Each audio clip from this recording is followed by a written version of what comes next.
Thank you, ladies and gentlemen. The first frame. Ronnie O'Sullivan to break. Thank you, Hazel, and a very good afternoon to everyone. And what has today's play got in store for us on Ronnie's birthday? Well, not the best break-off he's ever made, that's for sure. And if his young opponent, Anthony McGill, wants to settle down, he couldn't have had a better start. Hit it far too thick there. So an early chance for the Glaswegian.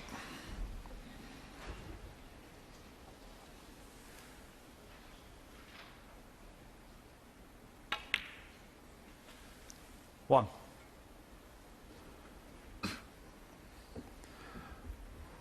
Not the best. I don't know if he can get it to the potting angle of the blue.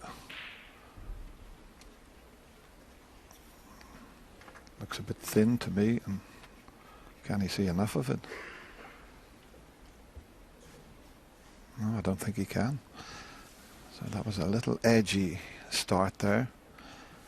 Anthony McGill, 1. Very, very impressed with Anthony against John Higgins. I really was. Just didn't hit this hard enough.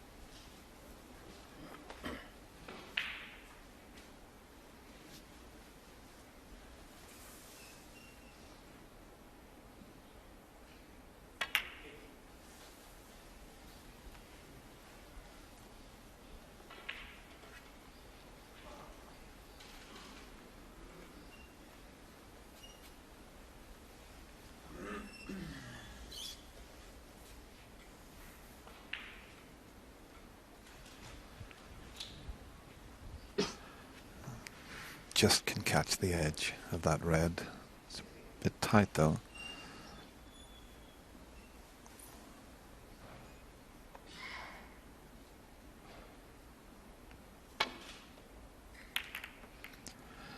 Packed house again here today, the Barbican Centre, and as Ken Doherty was saying earlier, the atmosphere last night when Ronnie made that magical maximum was quite incredible. 2 tables, as you can see, but at the moment you can hear a pin drop.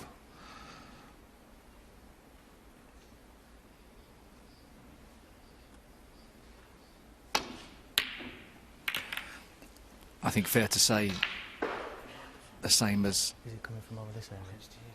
Jimmy Can you White check your and volumes Alex on your Higgins earpieces, before please, him. because someone's is pretty loud in this area. Thank you. A tournament loses something when Ronnie O'Sullivan's out of it. He really does light up the crowd's excitement. Yeah, it's definitely from this area up there. There's a few earpieces a little bit too high in the room.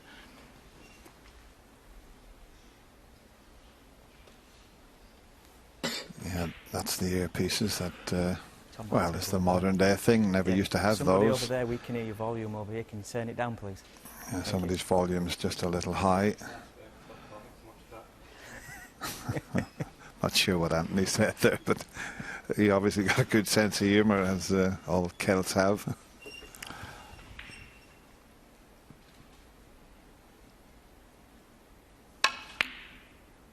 Well, concentration certainly broken there from Ronnie O'Sullivan's perspective. Far be it for me to come out with something sensible, but perhaps the powers that be that make these earpieces could put a volume limiting control on them. Wouldn't be too difficult, I'm sure. You're just getting a little bit technical for me there, Steve. I'll just concentrate on the snooker here.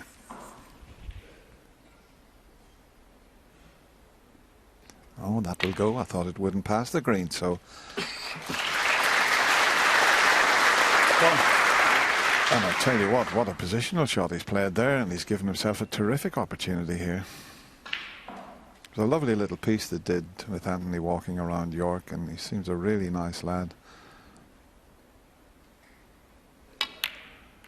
Very sound cue action.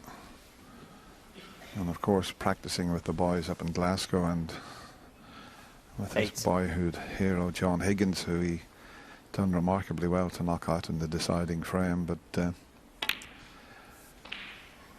I'm impressed with his style, Steve. Yes, he's very focused. Before the match, you'll see him go away into a corner, sort of getting himself into a meditative state. It's not easy to pick the future heroes of the game from 16. the chasing pack. They all look so promising. 17. But it's on the big stage that in the end they are separated. You can't get any bigger than playing Ronnie O'Sullivan in one of the major events of the year. 24.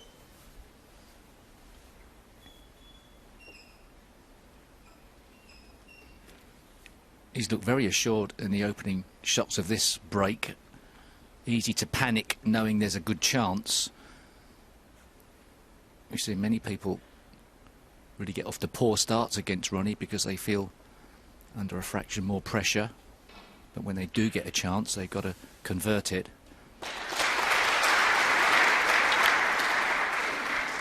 25. He's just come up a little bit short now on the pink, so it makes things a bit more difficult. And with the reds as they are, he's now got to go all the way around the angles unless he can leave a longish putt, as you can see there. So he just didn't hit that last shot as hard as he intended. This will test his long putting here. These are the sort of shots, if you knock in, give the old confidence a boost. Yeah, he's put himself under a bit of pressure that he really didn't need to 31. here.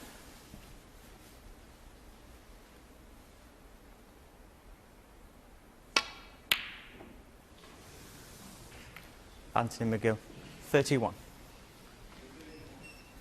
Okay, hasn't left an easy starter for Ronnie, as we show you that putt there. Just cued slightly across it, but it was the previous shot when he didn't get on the pink as he intended. So he's let a good opportunity slip by there. But he will be a bit tense, quite understandable, up against, you know, a genius, you have to say.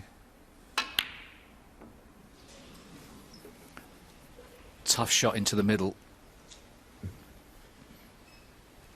Screwed back to a relatively safe area, or as safe as he could possibly make it, and give himself a chance to win the frame.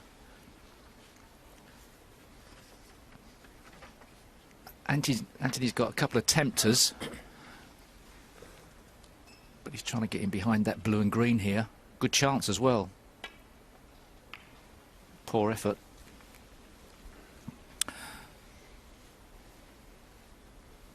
Unless he just concentrated on stopping Ronnie getting through to that left-hand side red. May have been more important, but could have put him under more pressure than this. I think Ronnie can get through.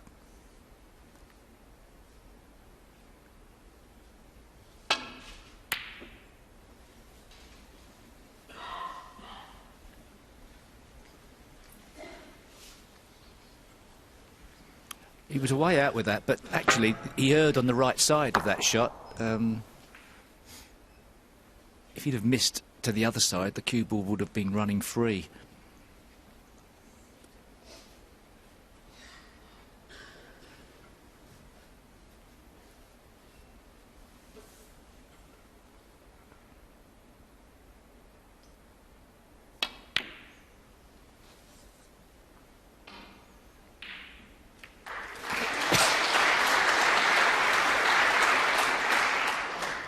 Just gone a little awkward now, this opening frame, as Anthony stretches there just to loosen things up a bit.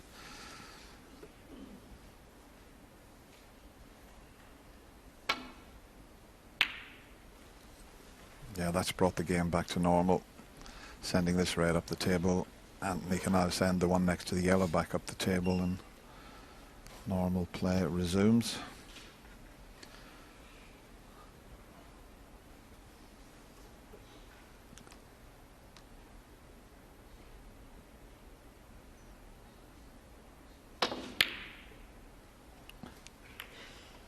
That blue and green are a nice area to try and get in behind.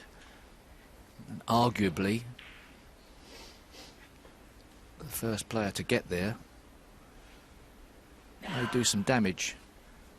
I think Ronnie's got a path round the back of the reds, in between the brown and green here.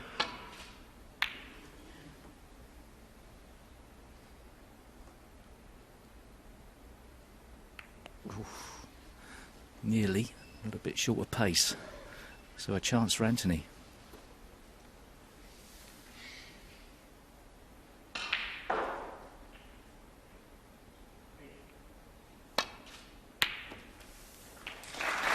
One.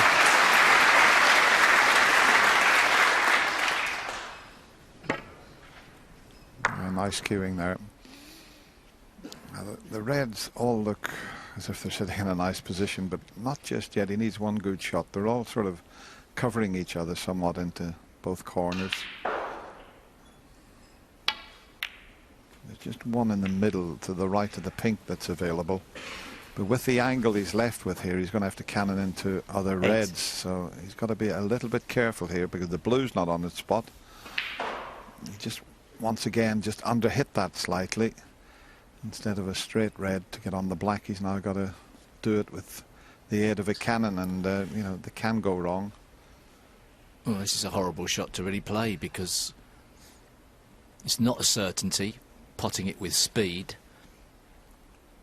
There's absolutely no guarantee to get on a colour either.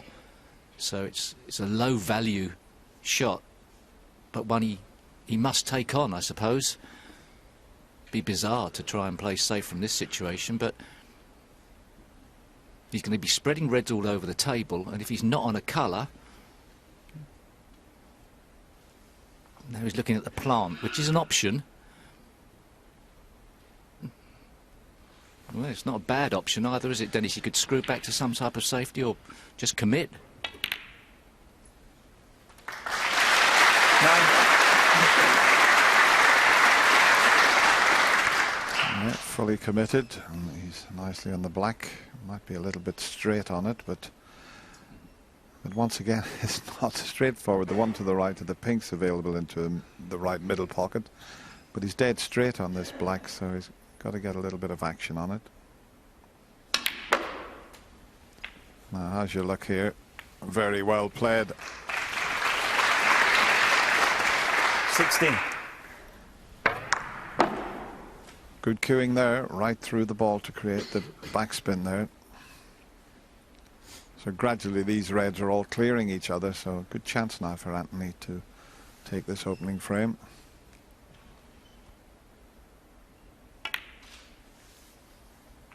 $17.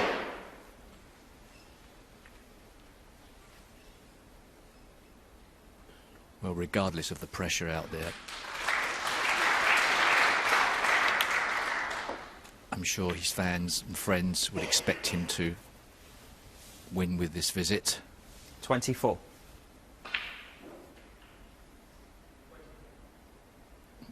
Just having a count up there of points. How many reds does he need?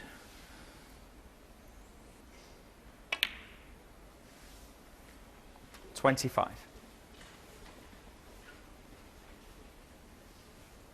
Yeah, black, red and another black, and the frame would be safe.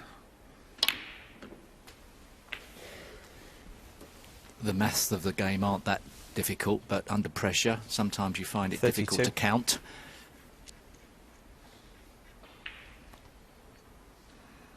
He's not ideally on the red. It should have been straightforward, just to roll the red in, the black, and the frame's over. Now he's got to be a little bit careful again. So having to go all the way up the table, but that's 33. okay. As long as he gets above the yellow, he will leave Ronnie needing a snooker, so the brown will Bramble. do that. Sorry, yellow. Well, he's playing the yellow, so 65. He's going to need another red now.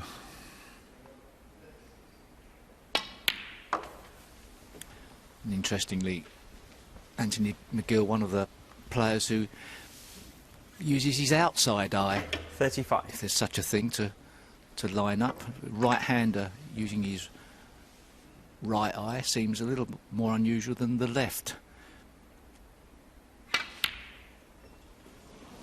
Tough shot with the wrist. Thank you. Anthony McGill, 35.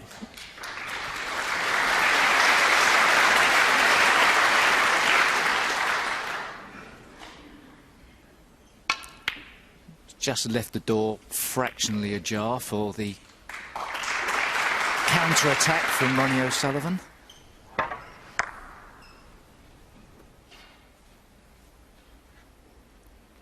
Yeah, Anthony has to sort of hold his head in what looks like an uncomfortable position to get it on his right eye.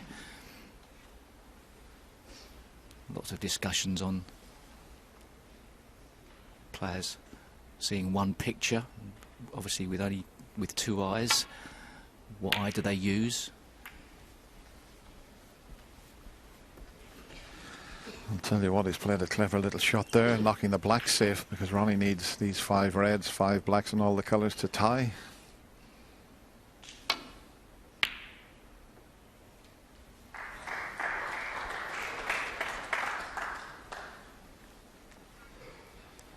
So he's still a strong favourite here, is Anthony, but this frame should have been done and dusted some time ago.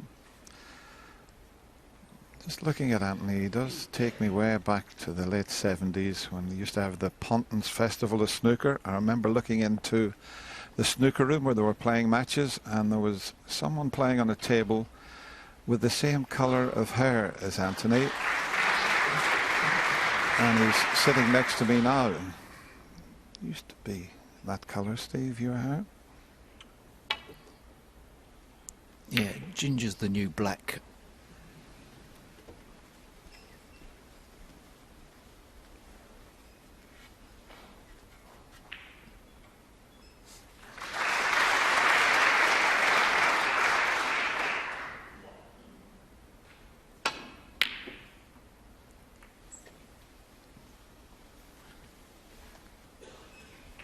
Of course, Ronnie will know he's got only a glint of a chance in this frame, but there's no reason to panic.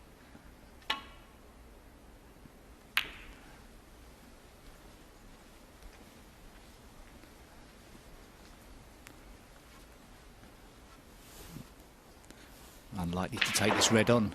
He might be able to try and shift the black, or if not, just keep it tight until he gets a chance to get that black into open play. Well, Anthony may have a chance that red won't go in the corner, but it will go in the middle pocket, and I'm just wondering if he can take that into the right middle pocket. Just take the white up into the corner past the yellow. That would certainly give him the frame.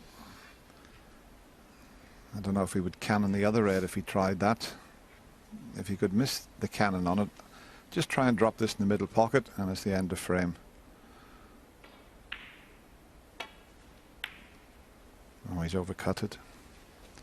And now there's a glimmer of hope, and if Ronnie can pot this red and get the black back onto its spot.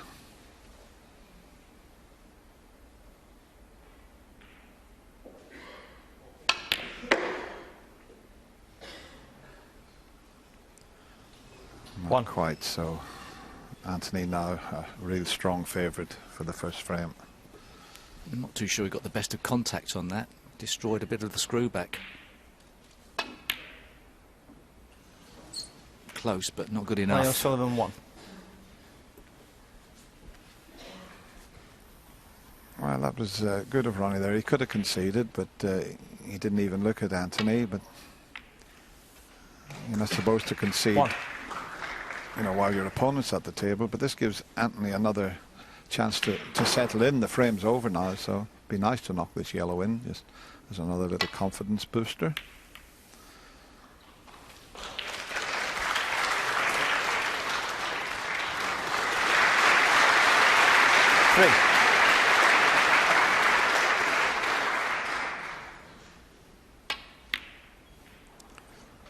Three. And the Very first good frame. start. Anthony for this McGill. young man from Glasgow. No big breaks, but a break of 31 and 35. Well, that was enough to give him the opening frame. Just the start he was after. It's one start, and everything was compounded from then on. He's got off to a good start. He'll settle into the game, and that'll make him feel a hell of a lot better. Yep, he's a very likeable, grounded, quiet fella. Keeps himself to himself, but he can play. Yeah.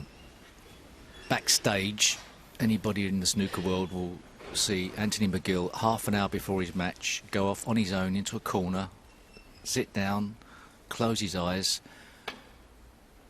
and effectively look like he's meditating. Psychs himself up very well for the matches. Ronnie gets away with a misjudgment of safety there. Well, how thin was that on the red?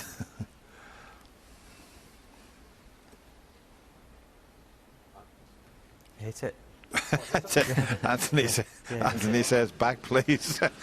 Put it back. He said. Well, he didn't realise Ronnie did it, but it was such a thin contact. I suppose a clue was that Brendan didn't say foul 4, but he probably was in his own zone, totally meditating.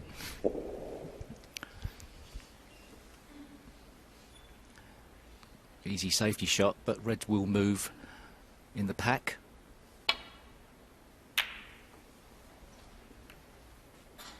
It's going behind the brown.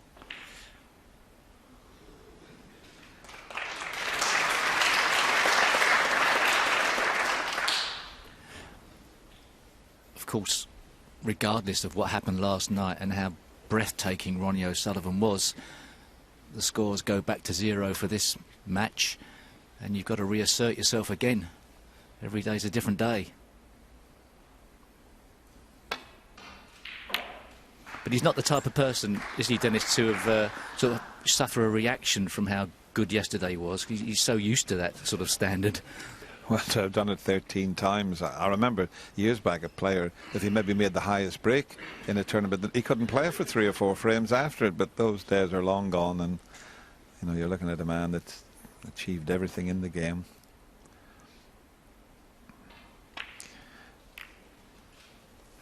Oh, that's close to the pocket. Settle for that. But it has to be said, Ronnie hasn't been pushed in this year's UK Championship yet. Matt Selt just didn't get going at all against him. And Ben Williston, he didn't play the way he normally would do, so he's had it comfortable so far. Be interesting to see if young Anthony can put him under pressure.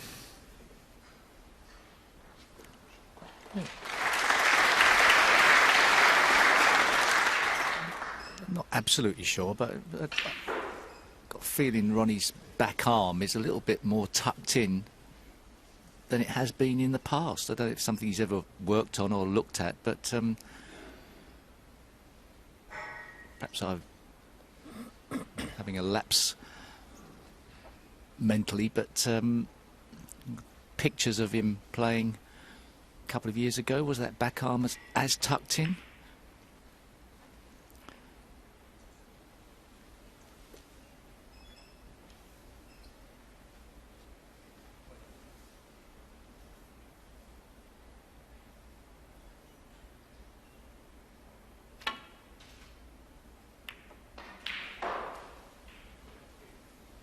That was a great safety shot.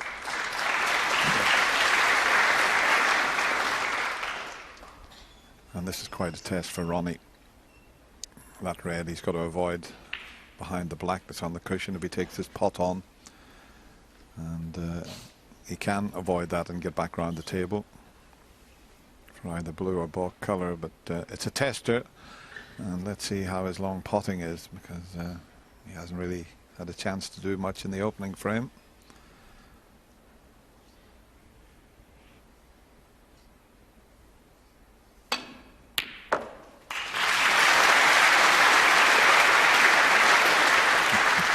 One. Well, that's not a bad nudge on the blue either, but what a good long pot.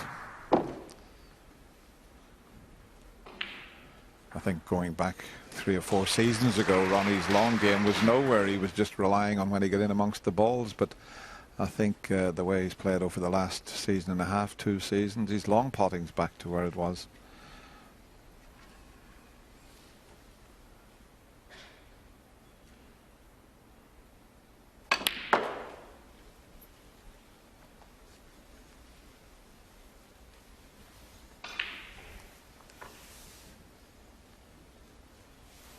Five.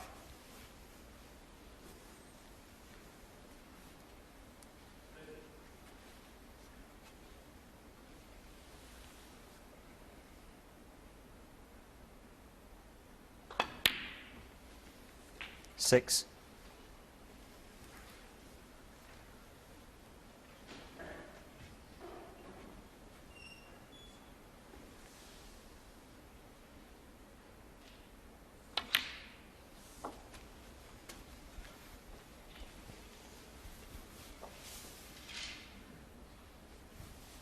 13.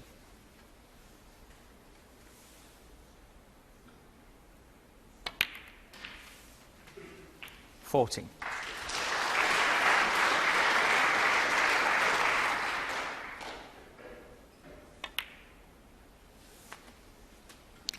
This is where he's just awesome when he's in amongst the balls like this. It's just like 21. 22. like John Pullman used to say, it's just like watching a symphony orchestra play. Yeah, all the reds are there to be potted. They're all nicely spread apart, just the right amount, but so many players 29. we see come unstuck in situations like this.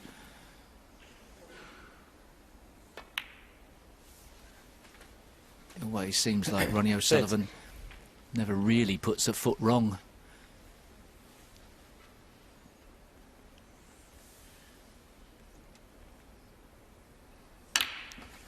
Got those comfortable shoes on again because of the ankle injury. 37.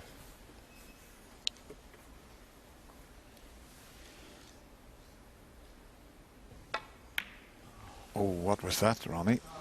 Now that was a big, Ronnie O'Sullivan, big lapse in 37. concentration. He didn't even think about things there, and it just shows you someone like Ronnie O'Sullivan, if you don't give every shot 100%, this is the sort of thing that can happen. I mean, that is the easiest shot you'll ever see missed. That's probably my fault.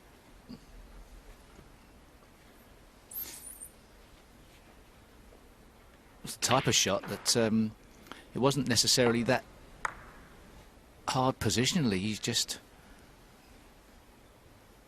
let the cue ball drift as well past the black. Very unusual.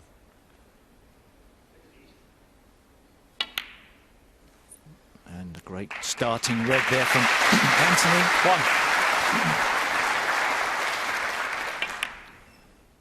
So, a little bit more pressure on Anthony now. Can he make Ronnie O'Sullivan pay for that lapse?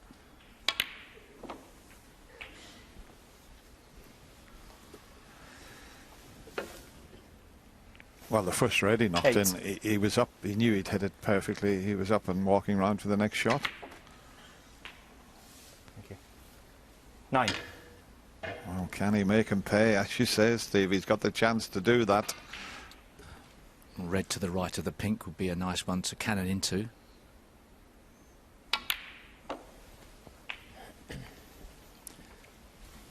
He could have played it harder. But 16. Nothing desperately wrong with playing it at that speed, but shifting the red out a bit more, perhaps getting a bit more movement on the cue ball there would have helped. So a little bit tighter, and he could have had it. Does the pink go past the red? Can he screw back through the gap?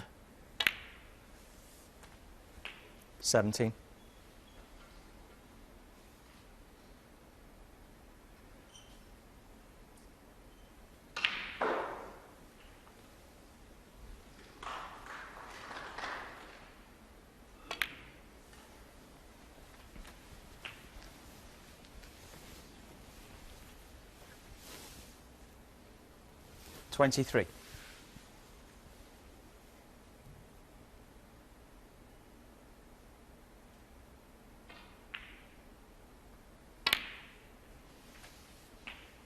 24.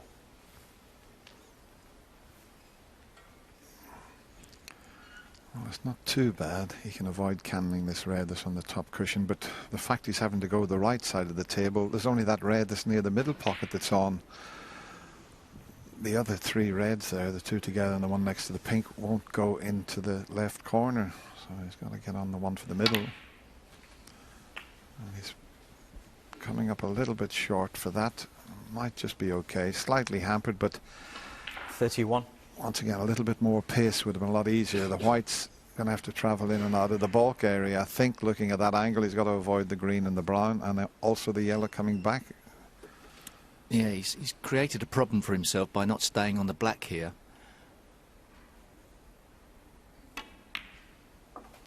The three reds around the pink 32. are not that easy to get on, and now it's all gone astray. A disappointing end. He's back in the frame, and he's got advantage safety-wise, but Anthony McGill, you 32. don't get that many chances. And he'll be extremely disappointed that he came unstuck so easily. Have a look at this escape to land on the red behind the black. 1, 2, 3. There's 1, 2, 3 cushions. No, that's going to be near the black. Foul and miss. Anthony McGill, 7. He did hit the black, so that's 7 more points. It's a funny angle this he's taking, because it could skid off the cushions quite easy, so he's got to be a bit careful. He's got to get it a little bit narrower. I think he's got to go a little bit near the pocket, somewhere near that line. It'll create a better angle for him.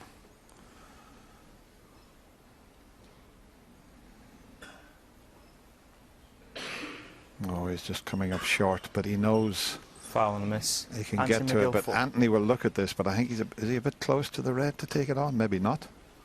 No, he feels he can knock this in. This could be a frame winner if it goes in.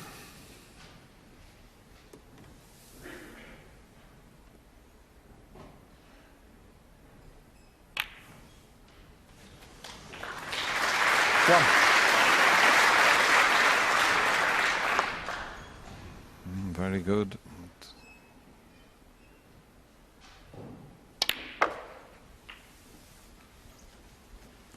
And it's better now, and if he can win this second frame, that'll be the most pressure that Ronnie will be under in this championship, you'd have to say. Yeah, that was a great black. 9. Potentially has given him a chance to win the frame.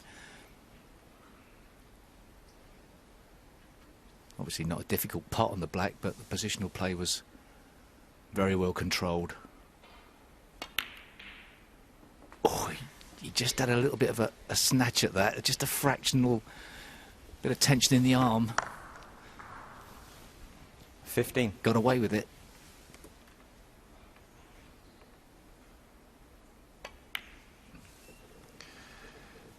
Yeah, 16. Doesn't need the difficult red. He's got the one to the left of the pink, and that will leave Ronnie at the snooker's required stage.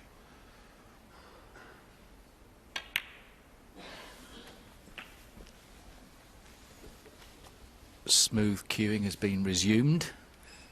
23. Quick look at the scoreboard. 24. Interesting start to this match, Dennis. Well, it's the start that young Anthony was looking for. It's going to make things very interesting indeed.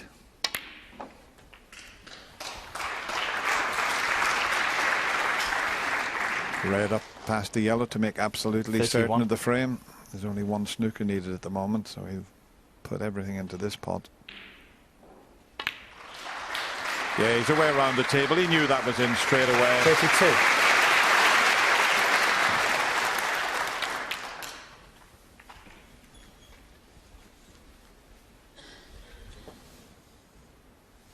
$35. Well, Ronnie O'Sullivan was in imperious form last night, just 37. quick out the starting blocks and just went stronger and stronger. Today, he's going to have to dig a lot deeper. 40. And in a best of 11 match, you've got some breathing space, more so than a best of 7 or a best of 9. 44. But you don't want to lose touch with your opponent, really. A little exhibition type shot there. So 49. he's certainly enjoying himself at the moment, Anthony.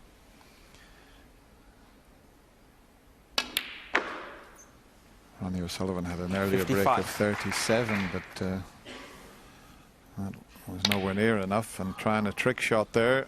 Can't entertain the crowd. 55 on the Well, front. what a start from this young player from Glasgow. Breaks to 32, and then at 55, he leads the Rocket 2 frames.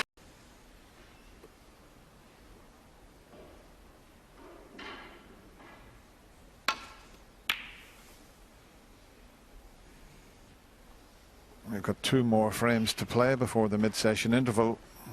I think Ronnie O'Sullivan would be looking for both of them. Anthony McGill will settle for 1 out of the 2.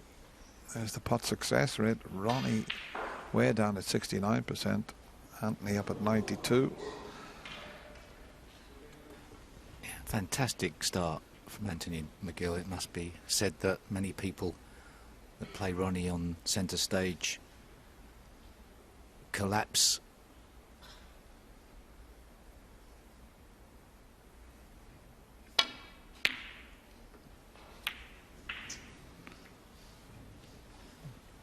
Damage report is a bad one. He didn't cue that very well, and not only that, he got a couple of nudges there, and he's left Ronnie right in amongst them.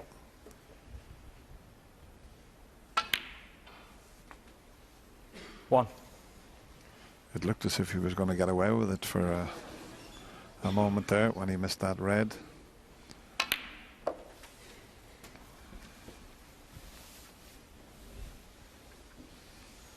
Eight. 9.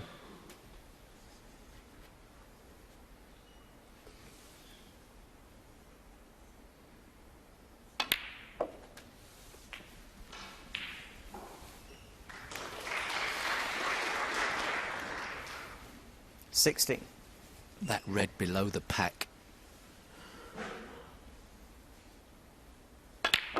Just loose of the 17. pack is a ball that Ronnie O'Sullivan could use to open up more reds in potting it.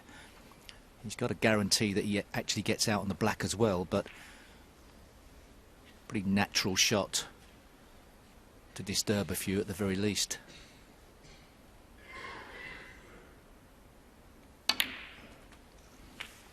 So he wants to keep the cue ball fractionally low if possible, so that he can 24. play both parts of the shot. As it was, he was too straight. 25. So now a bit more difficult to open those reds.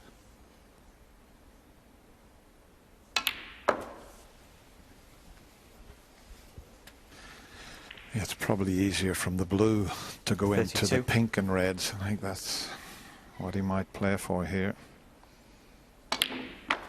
He was on all blacks, but he's not concerned about that. 33. He's concerned about getting his first frame on the board. Fantastic control of the cue ball there to strike it so hard, retain control of the cue ball and get right side of the blue. Oh. Well, it wasn't a great angle to go into the pack. He did his best, but he got 38. a fraction unlucky.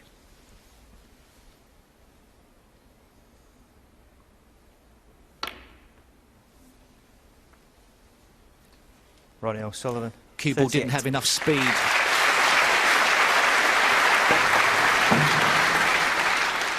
By the time it got to the reds, Dennis, it didn't have enough speed to do any damage. Yeah, he didn't get on the blue as he wanted. He wanted to go straight into the pink, but he couldn't do that. It was a good effort, a bit unlucky not to push at least one red into a potable position. But he's got a 38-point advantage, but he had a 30-odd point advantage in the previous frame, and we've seen what happened. put Anthony in a bit of trouble.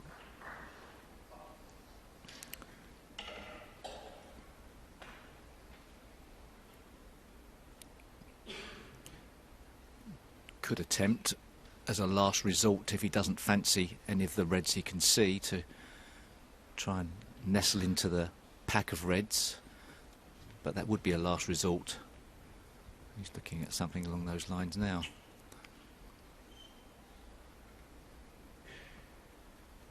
Go off the top cushion with a bit of left hand side and gently go into them. It's a bit risky. Doesn't want to hit them too hard, that's for certain.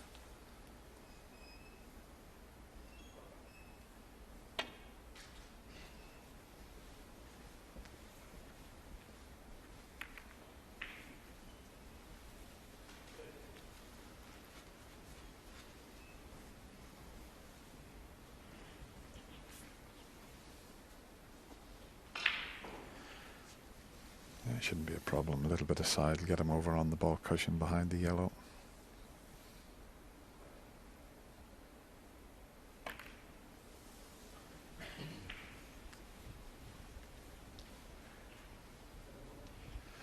Nicely played, blocked off the route back down the table off those reds. He can't play the same shot this time.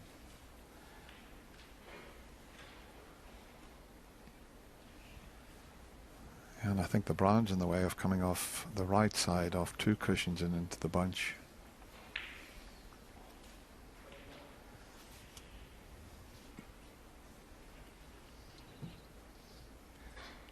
It still looks like the shot maybe to try and somehow get to nestle into the pack.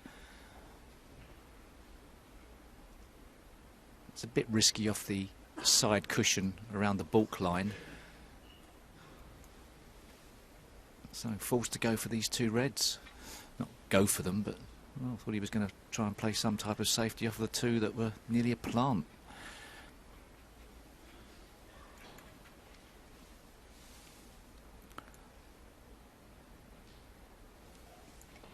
Well, it is nearly a plant, but is he playing it? Surely not. He's confused at the moment.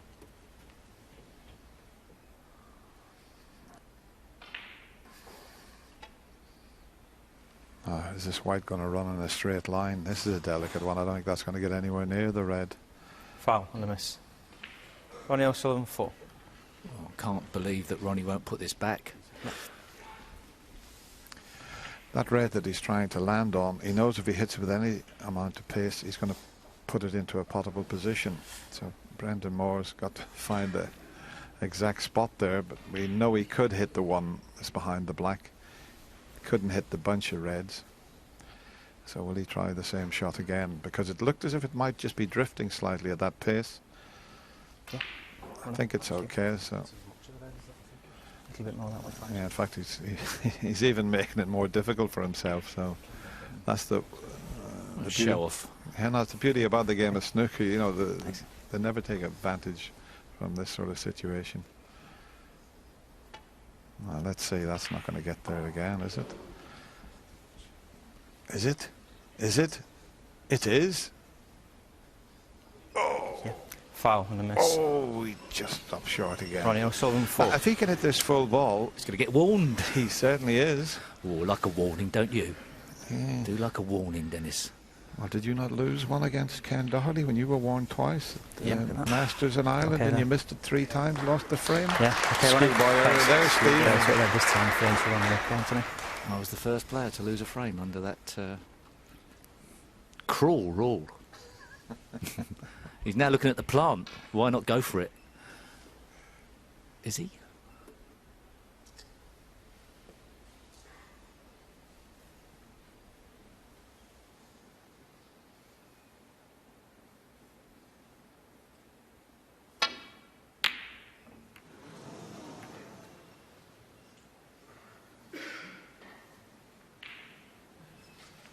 Well, he's got away with it somewhat, but he's flicked the black safe, which I suppose you'd have to say is to Ronnie's advantage.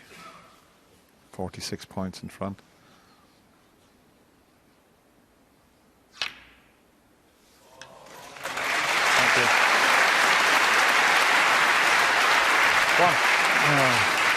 Terrific round of applause for that very good shot with the rest. He's good with his right hand, he's good with his left hand, and he's good with the rest.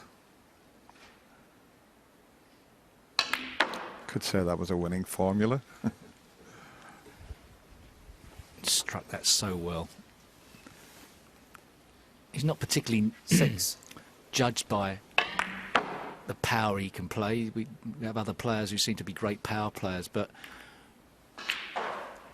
when Ronnie O'Sullivan just lets the cue go, he generates so much action on the cue ball.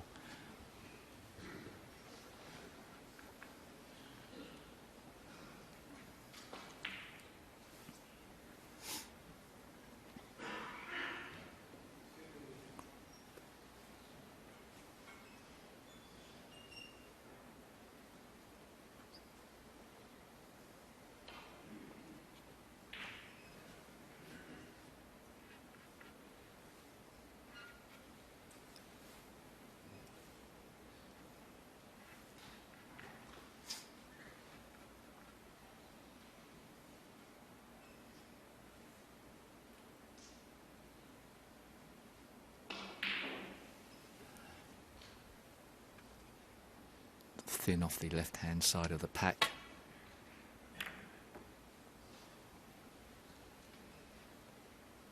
He needs the reds opened.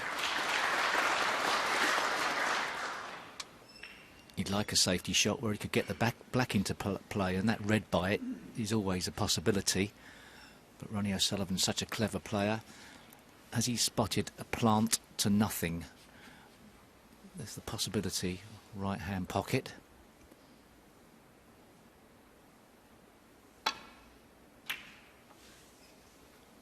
Obviously not on. Thought it might be close. Could be made. Definitely could be made. Perhaps not from the right-hand side of the table behind the green area, but I don't know where Anthony is. It's a different prospect from Ronnie's. He's just lining it up now. So Ronnie had to go at a plant to nothing. If this goes in, it's a plant to something. Well, Anthony's got to force the pace a bit more in this frame from 50 points behind. He's got to make something happen somehow.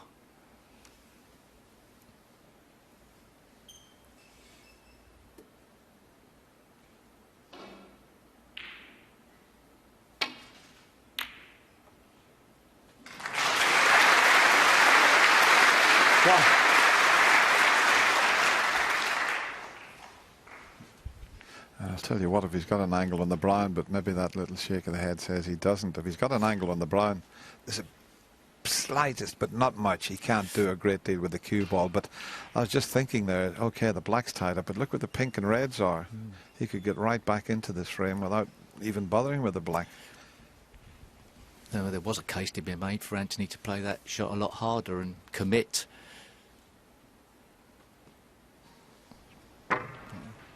Old habits die hard in shots like that. You do play for the ball cushion a bit.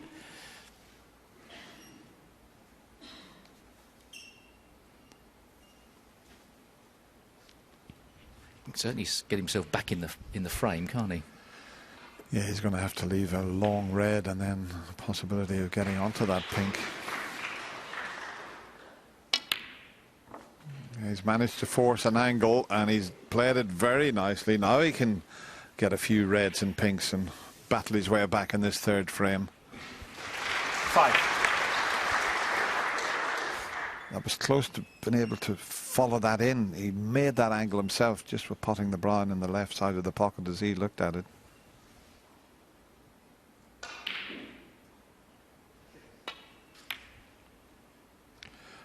Oh, yeah, the pace 6. took it in. Any harder, that might have stayed there.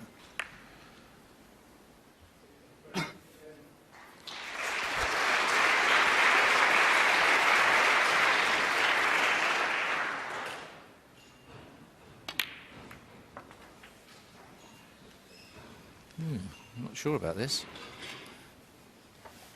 And that pink goes on the spot. Can he get past to see the red? 12.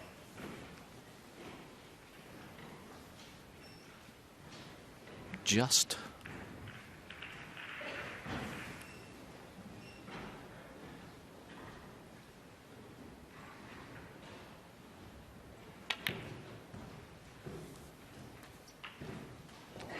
13.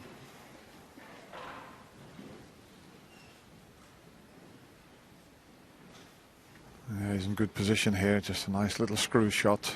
Just, you can leave both those reds that are this side of the pink, and he's got the one near the corner as well, so no problem whatsoever, and he's played it nicely. Thinking back to the shot that Ronnie 18. played, he didn't play that plant. Perhaps he couldn't have played it. I don't know exactly whether there was enough room to get the cue ball back down the table, but he was a bit closer to the green pocket, which would have made it a bit more difficult to make the plant. Very rarely misses a trick, that's for certain. He didn't play that shot.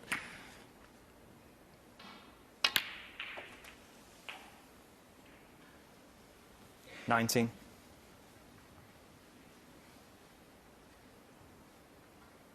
Ronnie will be sitting in his chair knowing that this is a very difficult frame-winning chance for Anthony. Eagle right eye there he's using.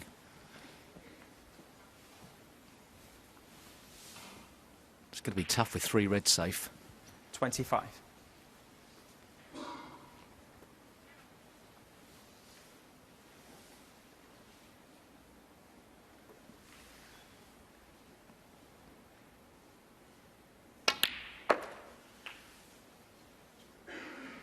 $26. What sort of angle has he got on the pink? He doesn't want to be dead straight. If he is, he's going to have to play for that red. It's near the right corner. He was looking for a slight angle to then be cannon into the black and red.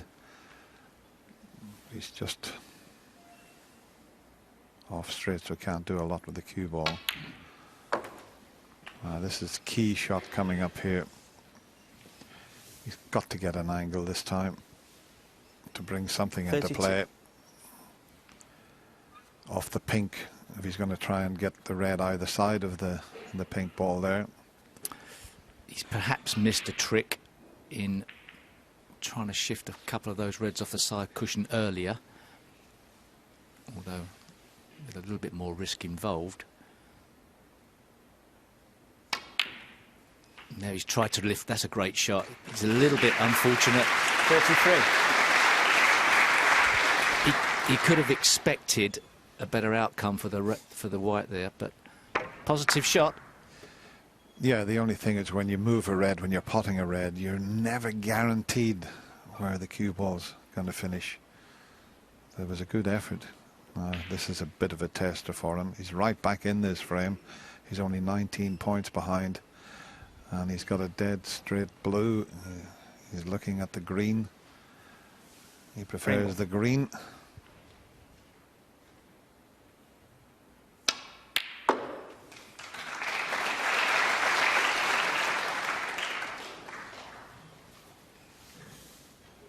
Well, he rammed that in the heart of the 36. pocket. Not absolutely sure if he was trying to get the cue ball round to pot the red in the same pocket. That would have been even more amazing shot. He has got the red in the middle. It's pretty tough.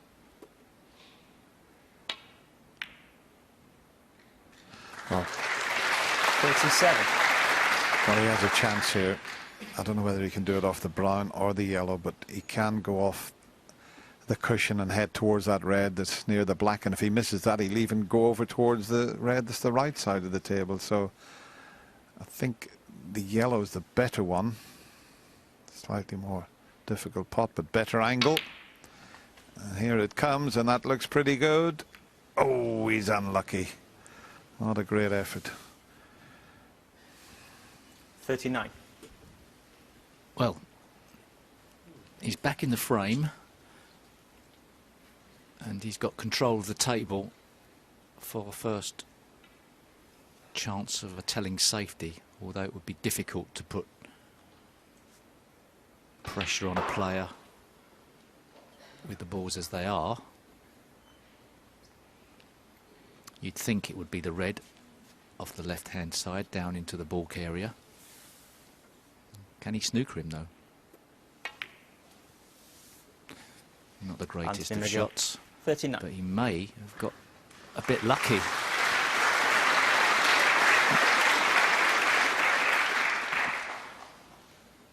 Ronnie playing playing the red closest to the pink, just past the black with side. Having to sacrifice sticking it up, knowing full well the red is by the black. That's his saver.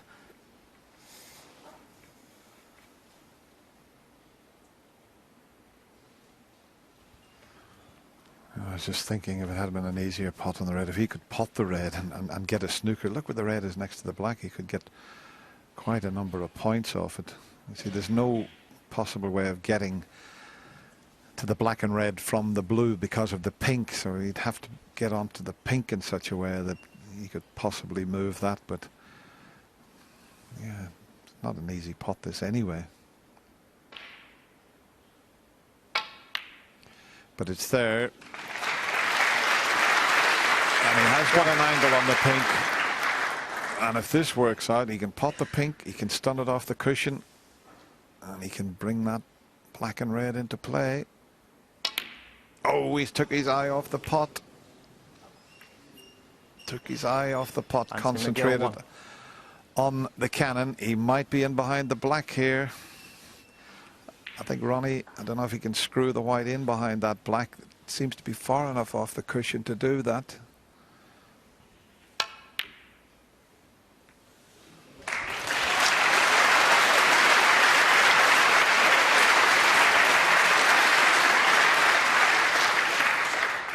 The most critical moment of the match so far has just happened. Anthony had a sneak at winning the frame, and the outcome is in serious problems. Fantastic control by Ronnie O'Sullivan to get behind that black. Dennis, get your lines out. Yeah, I'll tell you what, I'd love to get my line out, but the pink's right in the way off one cushion, and he can't go the left side of the table off one cushion, so he's got a problem here. He really has, because the natural line would be to catch the pink. If I put the line up, it'll probably show you that. I mean, that is he would hit the pink if he tried that. So it's twice across, missed the middle pocket, and that's a pretty good effort, but not quite. Foul and a miss. It's a tough situation for him here. It's a free ball, but I think I'd have that put back. If Ronnie's going to risk the brown in the middle pocket as a free ball, Brown. well, he wants to take it on. He's Positive way, because obviously Anthony could always hit the red and get out if he has another chance. But there are players who would put him back. It's one of those decisions that I'd like to listen, perhaps not directing the show, but I'd like to listen to John Parrott and Ken Doherty in the studio on this one. well, if it goes in, it's the right shot, but the percentages, most players would have had it put back. But here we go. Key moment in this third frame. Terrific. Terrific. That's the sign of a confident man. He's 2-0 down. One. And he's took that shot on. I mean, that is quite a tough pot under the circumstances.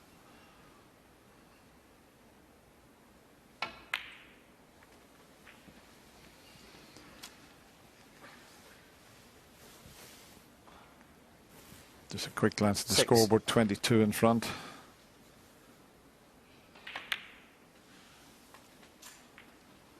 Seven. Probably take the brown because the yellow's straightforward. You'll still need the yellow.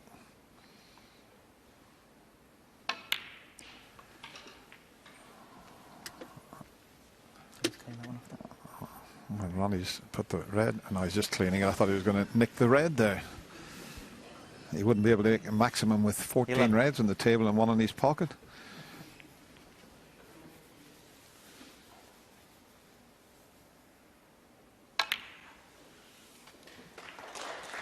Stanford.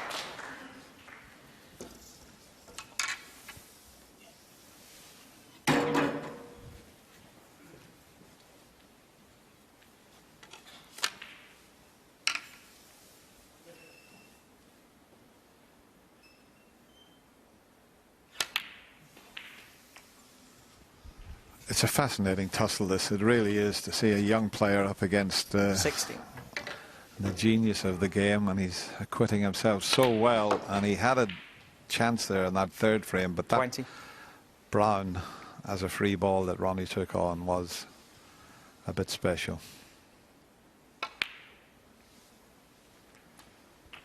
25. No fireworks just yet. Anthony's highest break 55, Ronnie's 38. 31. But it's been very, very interesting.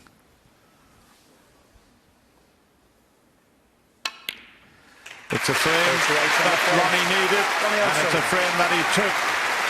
But the young Glaswegian still leads Ronnie O'Sullivan. Certainly enjoying it. Back we go, Stephen Dennis. Thank you. Frame 4.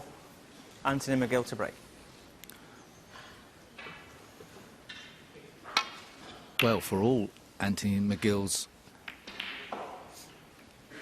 hypnotic, trance-like state before the match, getting himself prepared, while Ronnie was out of the toilet there, Anthony was having a chat with a lady who's got an I Love Ronnie T-shirt on and having a laugh and a joke with her, so he's very relaxed.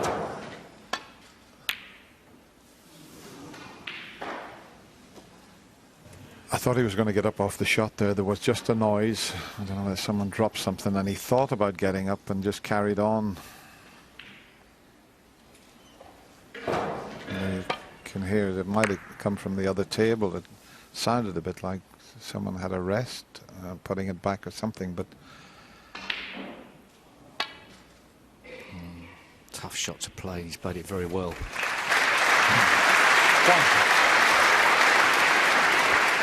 that's one of the nicest shots in the game. It's called a slow drag, where you hit the ball hard, you hit it on the bottom, and you kill the pace in it. It's a terrific shot to watch that.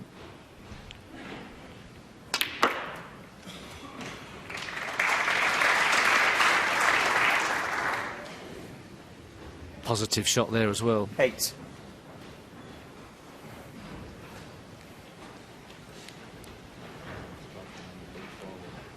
Bit unlucky, he's not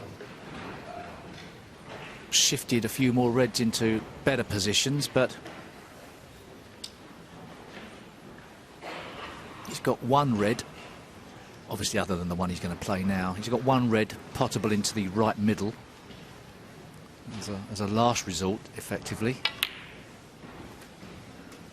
But he's going to have to go into 9. the pack at some stage again, so it looks like he's set himself up for another smash into the pack now.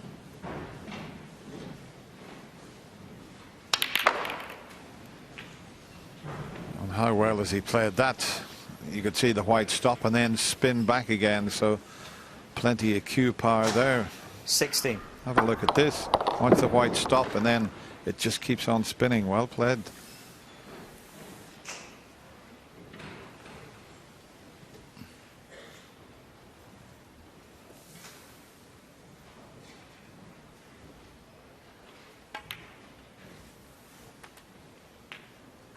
$17.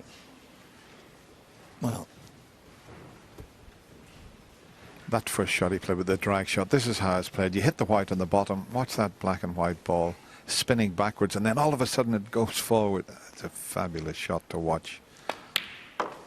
Executed very nicely by Steve Davis there, who played all these shots that you see with that black and white. 19. yeah, there was a case made recently for the spotted 20. cue ball that they use in the pool world being introduced into snooker to show the ball spinning, but I don't really think with sort of a spotted ball shows that shot anywhere near as well as a sort of half and half effort. But effectively what's happening there is you're playing the shot from where it starts to spin in the forward direction. Meanwhile, Anthony McGill is going about his work, compiling points. 25. The other big difference between snooker and its major competitor on the worldwide scene, American pool, I think perhaps from a television perspective, snooker has the distinct advantage that there are points involved, which can change the equation of what shots players play, depending upon the status of the scoreline. 26. This is not ideal, is it? He's messed up the position here. He's going to have to bang the pink or play the pink into the middle, come across to the left-hand side of the table. Not guaranteed, unless he wants to go into the pack. Yeah, he could attempt that if he wanted. Oh, I'll play that. An aggressive shot there. And that'll do nicely. He had a couple of options, decided to screw 32. straight onto the cushion, and look at the side he had on that.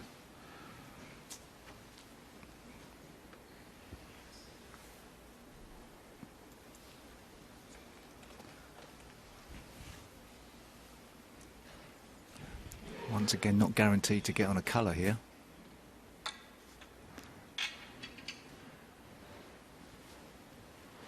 There's a little gap he can get through, but he's not going to be on the black for very long when the cue ball starts travelling. He can get to the second red, that helps. Didn't think he could play that one. Oh, he wasn't comfortable. He didn't set himself Anthony up. McGill, 32. He was overstretching and he never guaranteed he'd set himself up right.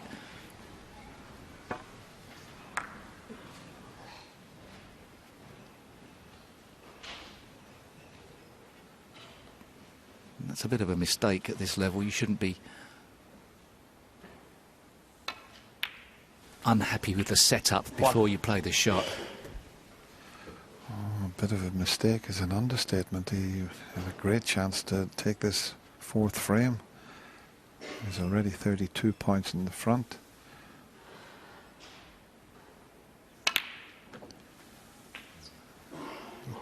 He took the slightly more difficult red, but he was fully stretched there, and 8. okay, he was only rolling the red in, but it was awkward.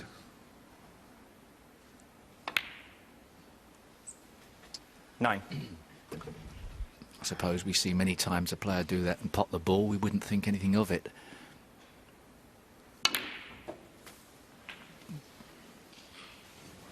It's Ronnie's turn to try and make Anthony McGill pay. 16.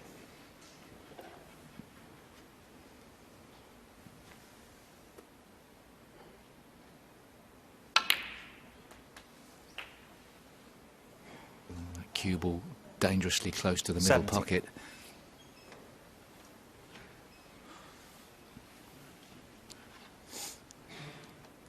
Maybe forced to try and roll through for the red in the bulk area. Yeah, there's just a bit of movement on the other, or around the other table. They're at their interval, I think, and it's just distracting Ronnie somewhat, whatever it is.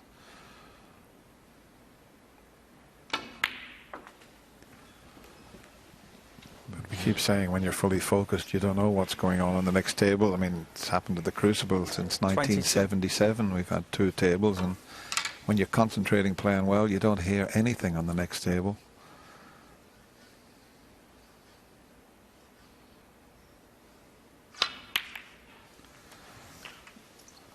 That's a pretty good shot, and the black 23. does pass the red by the looks of things, so he's still in good position. It's just those 2 near the pink.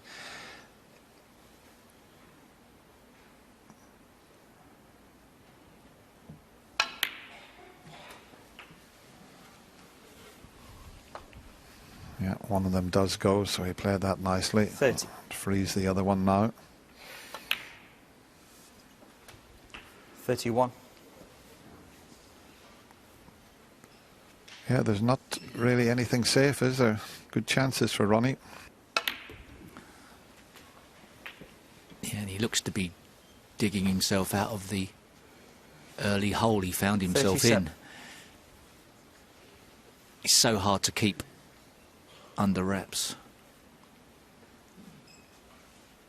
Puts a lot of pressure on his opponent to try and keep him in his seat.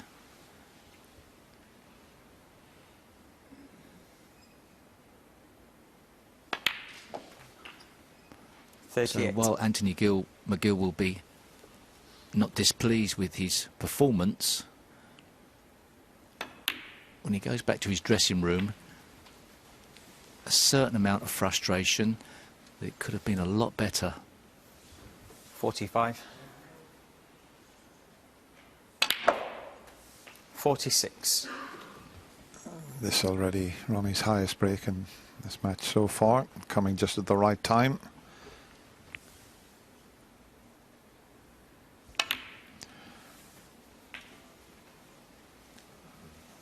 He'd have loved to have had an angle on that red so that he could have potted it and shifted the 53. other red into play. He's overhit it by a fraction.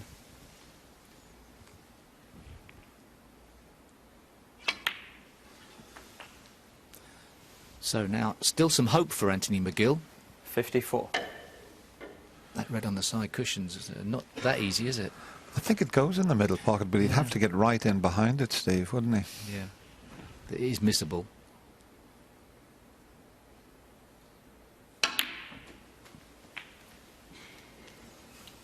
Yeah, he's nicely on it, though. Just a 61. quick glance at the scoreboard. If he pots the red and the blue, he'll need the other red. Red and pink. Anthony will need a snooker. 62. He'll take the blue because it's pretty straightforward to get onto that red that's near the corner pocket. So he's making Anthony suffer for that missed red. And it has to be said, Anthony could have won all 4 frames here. 67. But as you mentioned, Steve, if someone had said, well, we'll give you 68. 2-0 at the mid-session interval, I think he would have taken that. So it's all for very interesting snooker to come.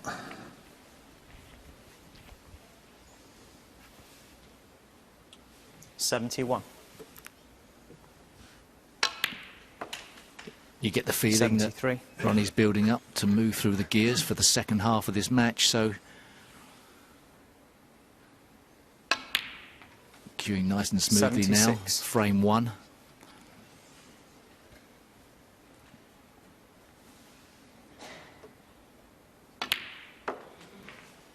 $80. Still the best of 11 here in this UK Championship. So first to 6. 85.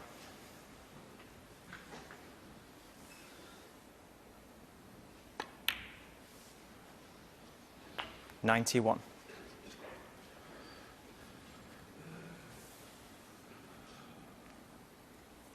Well, normal play resumes from the rocket.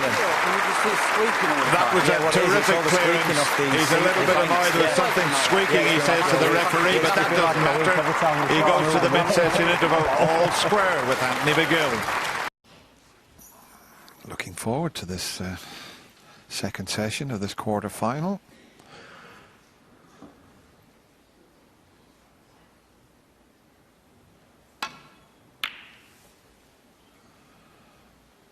That's a much better break-off than the one he made in the opening frame, where he left Anthony an early chance.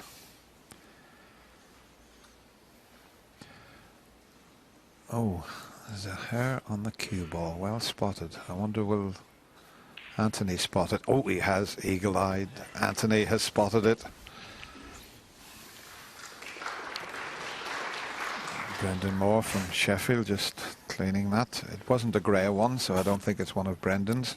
Ronnie's.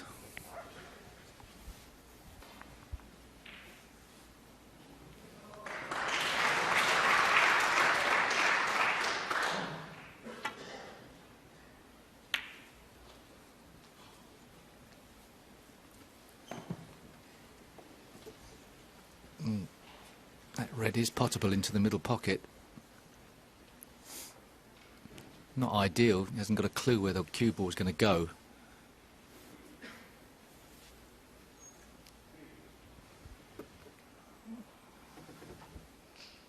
Might just miss the brown if he does pot it. And might just, well, tell you, you could stand there Anthony for McGill, another 4. year and a half and you couldn't pull that shot off. Pot the red in the right corner, find the gap and put the white in the middle. A year and a half. Well, maybe 2 years. Okay.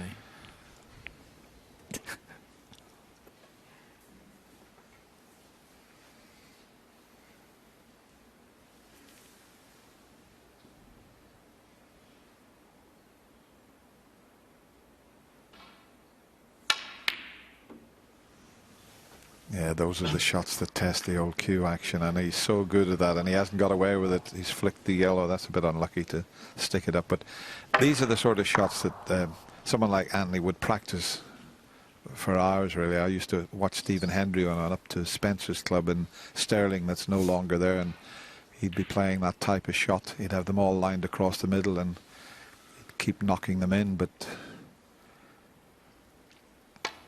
it's amazing even for the top players when you get out onto the match arena on television, those shots seem to become slightly more difficult. Yeah, he played in such a way that that was the only one he was going to leave, but unfortunately every now and again you do leave it. That's the element of luck in the game of snooker. 6. 7. Black out of commission.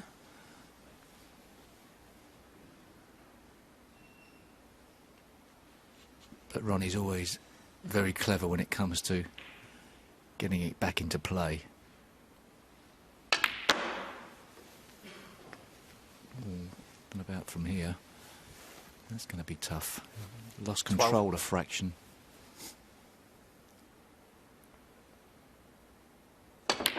Oh, what a shot. 13. Well, it's hard to describe how hard he had to hit this.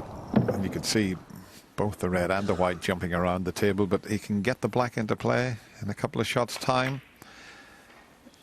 If this bounces far enough, but he's let it go again. He's wanted to be on this red to pot it and just nudge the red to the 18. left of the black away. He can't do it now. Oh, I thought he was going to go into the pack off that blue.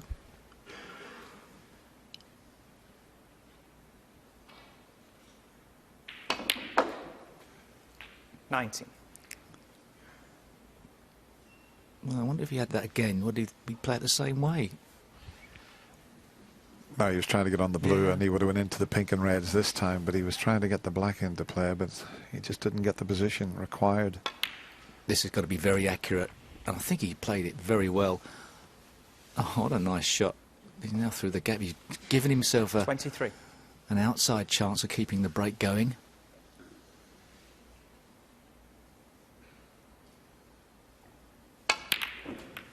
Well, that's just a spectacular shot. It really is. 24. It would be a spectacular shot with your normal hand, but the last two shots he's played with his left hand. I mean, it's quite amazing. I don't think either of his hands are normal.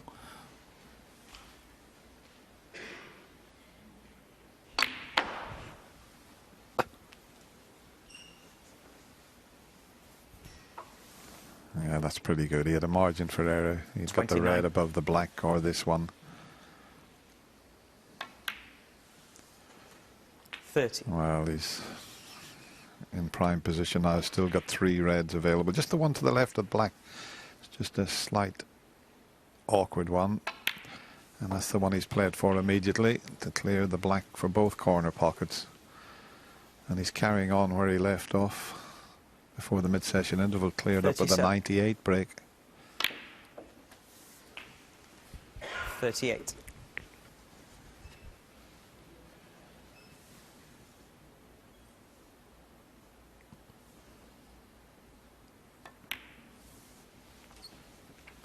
Well, I don't think there's many players in the game who would have been able to have salvaged this break like Ronnie 45. O'Sullivan has. It looked like he was out of position. And out 46. of position by enough that he was going to come unstuck. But one good split on the pack, and he may be able to get to the pack this shot, but On occasions he does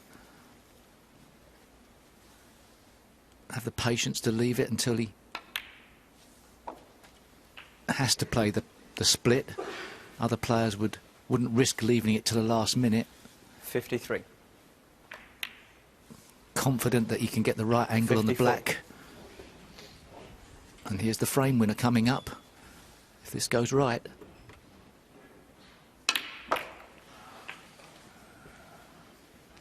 Well, it's a little awkward. 61. Because he needs a colour if he was to pot the red, and it's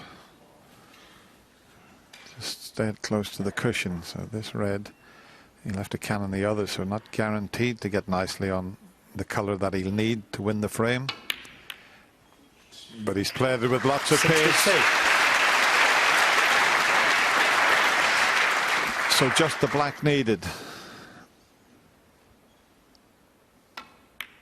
And there it is.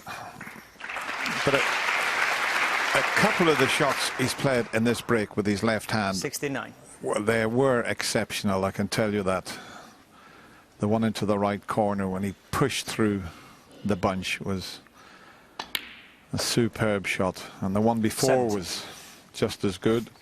This is the one here, played with the opposite hand. Fabulous.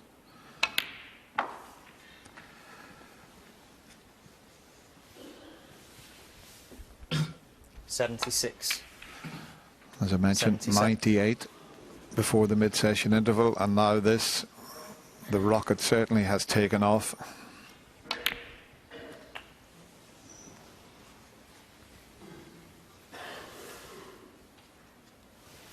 $84.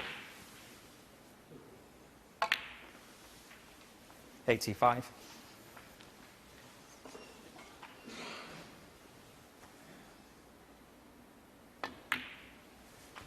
You see how fluently and effortlessly now he's playing the game of snooker. Makes you realise 90. how difficult it is for his opponent, who had his best chances perhaps in this match to keep him under wraps earlier. 91.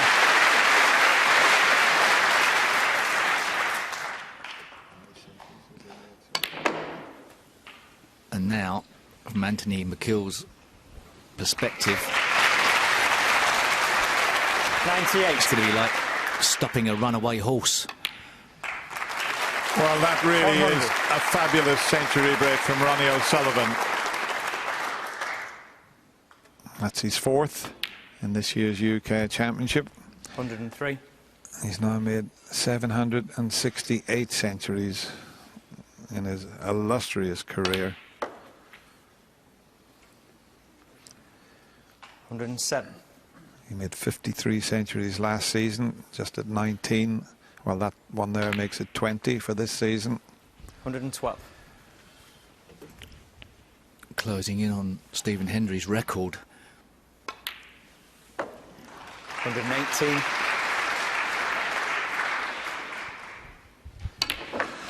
Well, what a way to start after the mid-session interval. One mistake from Anthony McGill. He had to sit in his seat and watch Ronnie O'Sullivan clear up with that fabulous break of 125. He now leads 3 frames to 2. I think it will be, and the funny thing is, with so many tournaments, there's definitely a case that somebody will even overtake Ronnie and even overtake Hendry because of the amount of tournaments. But I don't think it's really comparable to their records because they had so few tournaments during their career, whereas now they're like twice or 3 times as many tournaments and opportunities to make them amount of centuries. And it's one thing we don't talk about, above anything, we wax lyrical about him, we don't talk about his longevity. And, you know, to be able to be coming and win as many things as he does and to keep that motivation in itself, maybe he needs targets to keep that motivation. Yeah, absolutely. And don't forget that he first won this event, what, 93, as a 17-year-old, turns 39 today. And he's still setting records. Back we go. Frame 6. Well, I'm glad he's setting those targets for himself, because I remember 5 seasons ago, he was saying things like, oh, there's no way I can get near Stephen Hendry's record of breaks or world championships. But that has all changed, and I think that's down to one man that he's very close to these days, and that's Dr. Steve Peters. He was here the other day in the corridor with Ronnie. I think he has worked wonders for Ronnie. He's got him in a very comfortable place mentally, and that's why he's producing the snooker that we're seeing. Yeah. I think Ronnie O'Sullivan's got the best chance of going into his 40s in the game and still being a winner. Most players have hit a bit of a brick wall at that age.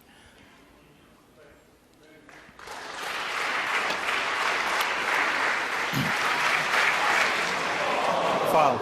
Desperately unlucky, committed Anthony completely McGill, to the shot. 7. And some breathing space, funnily enough, for Anthony McGill. I'll show you the shot again. And you know, it's amazing. Anthony came to the table there and he just tapped the table as if to say, well, that was unlucky, Ronnie. You don't see that happening very often, but that's exactly what the young man did there. And, I mean, Ronnie was unlucky not to leave the black over the pocket, but I suppose he had a little bit of good fortune that he hasn't left Anthony a shot.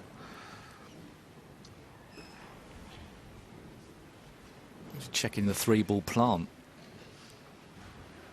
Doesn't want to leave Ronnie O'Sullivan a 3-ball plant.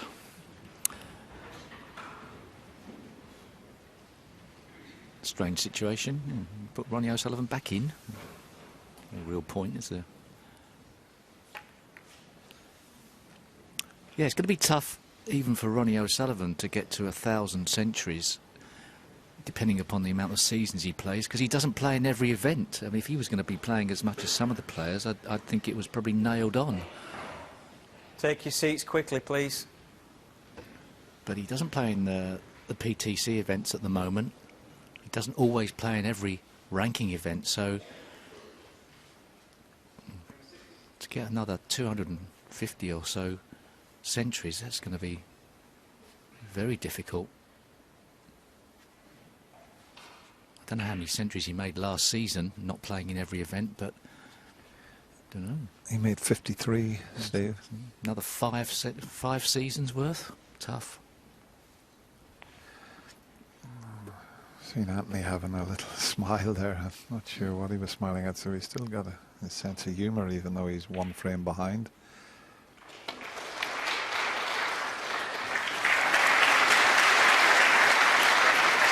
And Anthony, as he walked back there, just tapped the table again because he wasn't expecting Ronnie to knock that in and finish on a colour. So that tells me that the young man's enjoying himself out there. And I'll tell you what, he'll maybe enjoy seeing that positional shot that Ronnie's just played. Because Ronnie is out of position as we show you the initial pot with position, but he's overdone his last shot.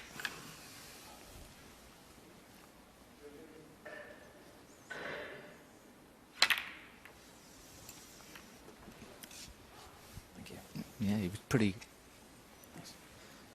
effortless Ronnie in screwing O'Sullivan, that green 4. back. I think he must have caught it perfectly. Overscrewed.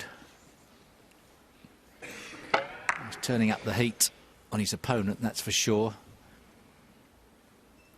And the situation now that Anthony McGill finds himself in is slightly different to at the start of the match. He's now got to really graft his way back in to get even a sniff at a chance.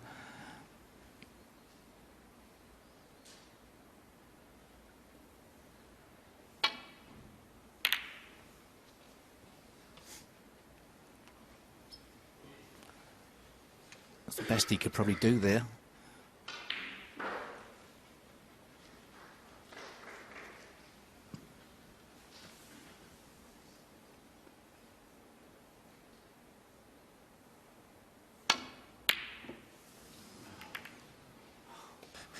Well, now then, Anthony, you can see Ronnie's long pot success rate was at 33%.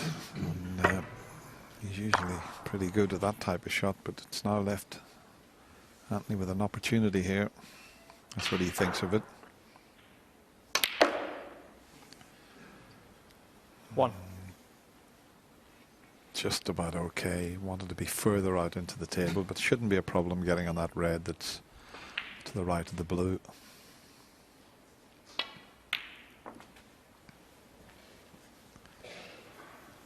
That's okay. There's a couple of reds available, so if he does play to get on the 8. blue, it's not imperative that he tries to open the reds. There's 2 or 3 available.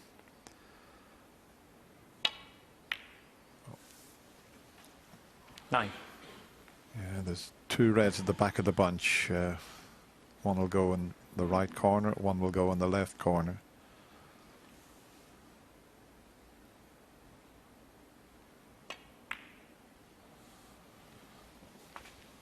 Could do with knocking in quite a sizable break here just to get that confidence going, because 14. the last 2 frames he hasn't had a chance.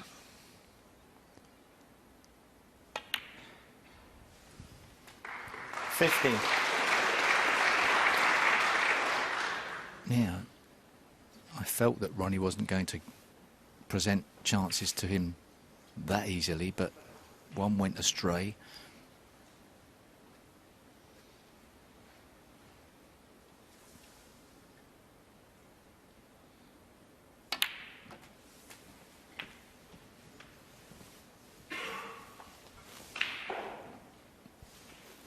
There's a red in 22. the middle of the pack that looks like it also might pot into the right corner. And that would open things out a bit. He's just going around the table now to check whether that red does go. That's what he's looking at. That's the place to be.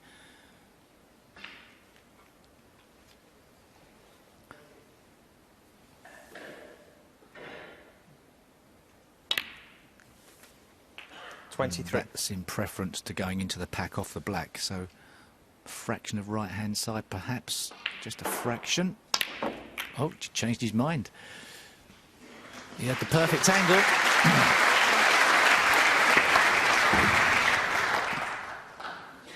30. Looked like he'd set up to play the run through. Yeah, I think he had looked at your shot and then he thought, well, listen, 31. I might not get a better chance, and he certainly opened them up nicely, didn't he? Obviously, on reflection, it was the better choice, but perhaps it was where he left the cue ball that made his mind up. 38. This would be an excellent frame to win in this visit. It really would be.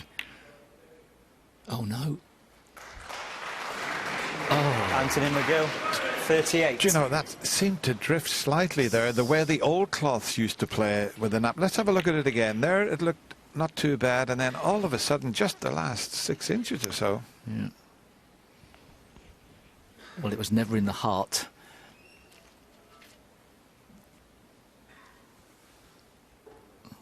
The last thing you want to do is leave Ronnie O'Sullivan 1. in a position to counter-attack. Well, it's one of those points that could be a big turning point in this match. It really is. Because it looked as if Anthony was going to level. Talking about 6. Ronnie needing challenges in the game, it always feels as if he enjoys the challenge of winning a frame when the scores are 7. not in his favour. Seems to focus his attention on the situation.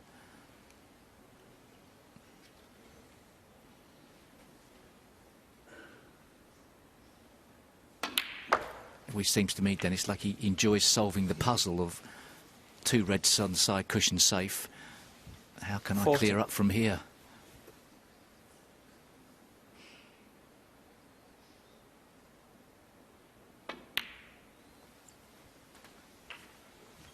$50. Yeah, he'll have one eye on those reds. He'll already be working out in his mind as he's concentrating on these colours, how he's going to go about moving those. And maybe the one next to the pink is available. He's put the white in such a position, if the one next to the pink 22. doesn't go, he's got the one into the left corner pocket. He's back looking at that one next to the pink. Now, probably the white was a little bit near this red. He would have taken the one by the pink.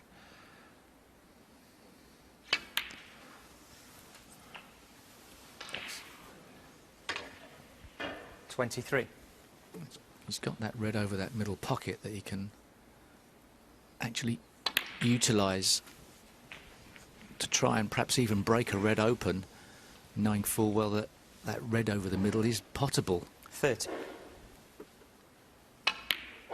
Yeah, the pink's the ball that you want to 31. move the reds when they're situated like this, and he's got an angle on the pink to bring that one, the right side of the table, into play.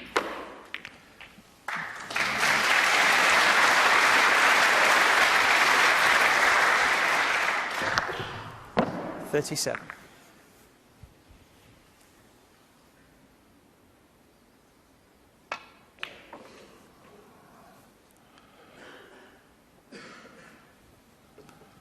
$38. I don't know if he's got the angle to try and bring the other one into play here. He might just have to play for the one the right side of the table. I think he'll do that.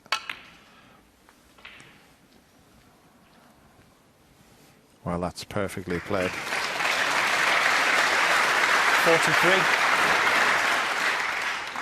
And if he doesn't get that red out on the side cushion, of course, being left-handed as well, he can just drop in behind it. How many players would love to have that in their armoury?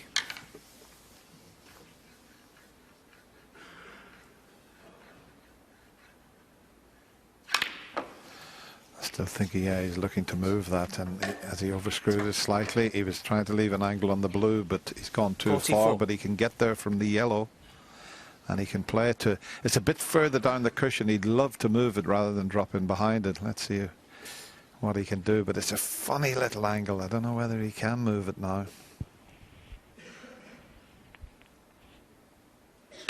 Of course he can, but he's overdone it, has he? No, he's unlucky. He was just a fraction away of playing 46. that perfectly. Brilliant shot. Brilliant shot. That red was so far up the cushion, he decided it was worthwhile attempting to shift it. So unlucky.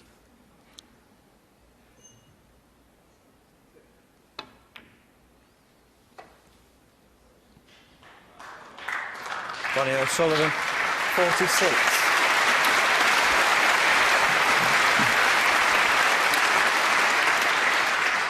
Well, Anthony McGill can see the red. There's also the option, Dennis, of playing off the back cushion with a bit of side spin. He could even get a snooker that way, but a bit risky.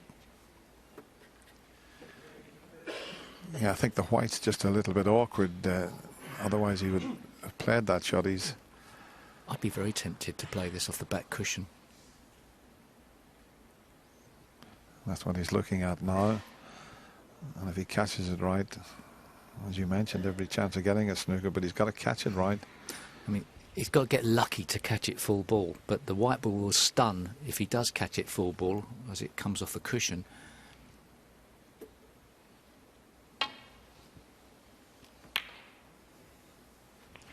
That'll do very nicely, acknowledged by Ronnie, as long as it doesn't bounce.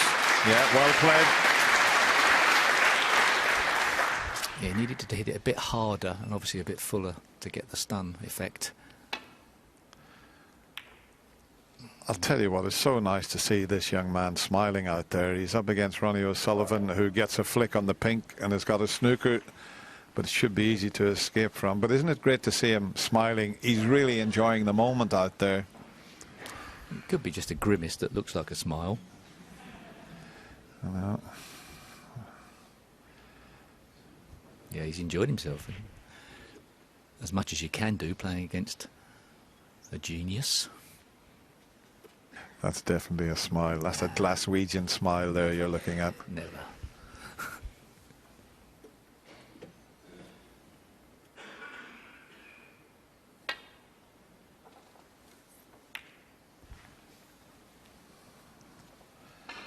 Well, it's a containing shot, but Ronnie's got the upper hand here. He can play a more telling safety with the possibility of getting a snooker here. It'll be some shot to get in behind the black, I can tell you, but he's got to be careful he doesn't leave the red on if he tries to go twice across the table. Blue might be in the way for that. I'm sure the blue is in the way for that shot.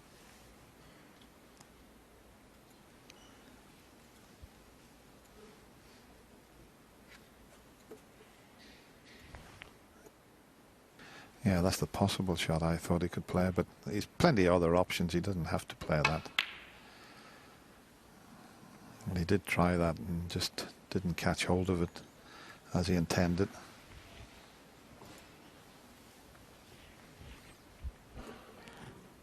Anthony McGill's got an easy safety shot, but not one where he's got an easy snooker.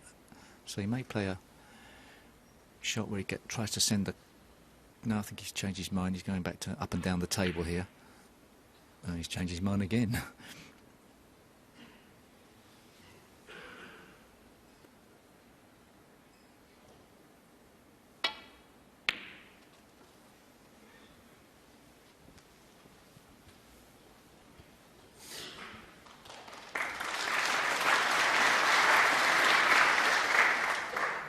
That was the best option there, not to get too clever.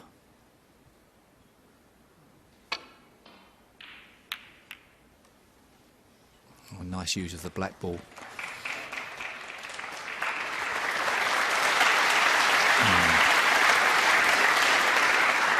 Horrible shot, and Anthony McGill is, I think, obligated to go off side cushion and try and...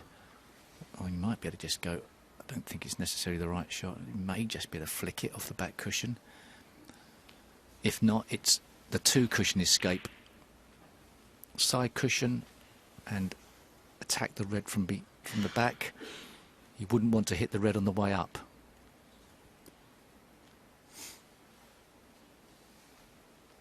That's the shot that's available to him. Can he get enough side on it and get somewhere near the line? Where's the red going though? He needs to finish tight on that cushion. And he has. It's safe.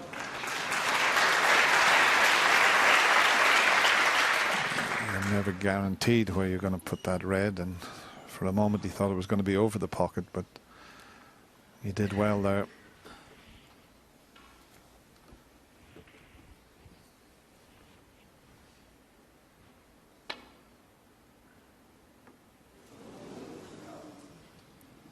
Foul on this. Anthony McGill.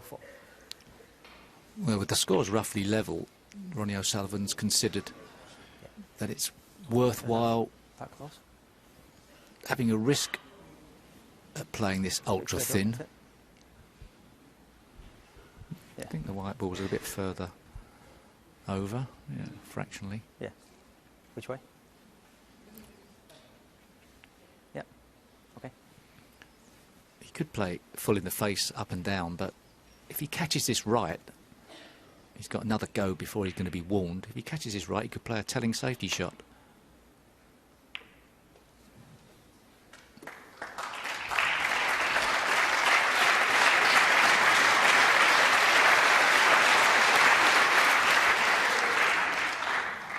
That's another nice shot. Now, can he get in behind this time? He'll have to get lots of left-hand side, as you can see there. But he can, where he's pointing the tip of the cue, if he hits there and hits the red there, he's telling us what he wants to do. Can he pull it off? That's the question. It's not going to be easy to keep the cue ball under control in this escape, so he's got to try and think about red ball safety.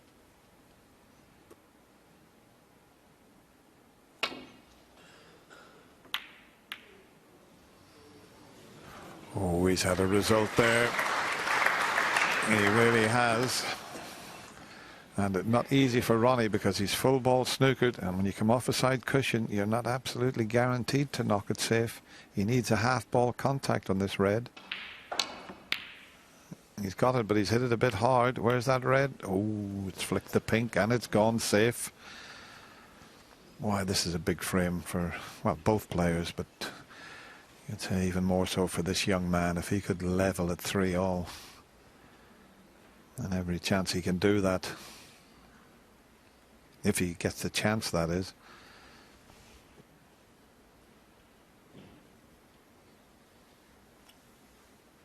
See if he sends the red all the way around the angles. He's got to be careful of the black.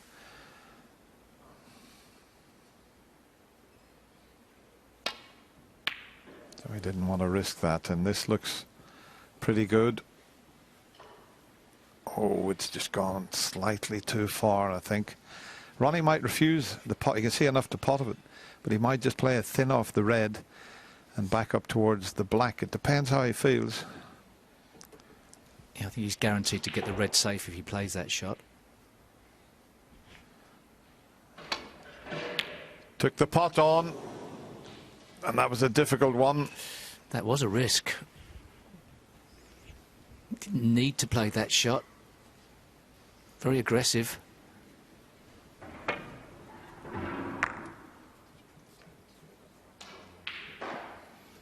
Well, what a test now for Anthony McGill. One good pot here, and the chance will be there. Just something distracted him there. Put your camera down, please. It's Can't got a light believe on it. There's somebody with a camera and a light on it. Absolutely incredible. Well, I hope he gets it now after that.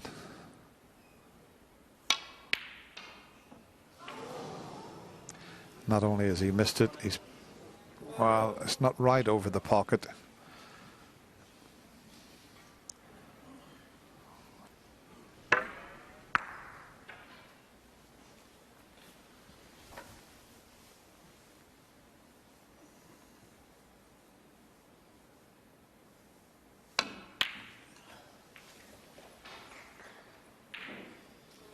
One.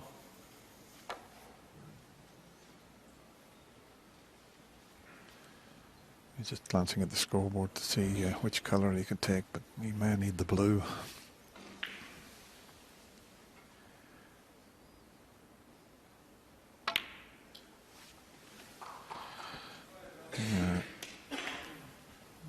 Gone a bit too far to get over the side of the table to leave an easy green.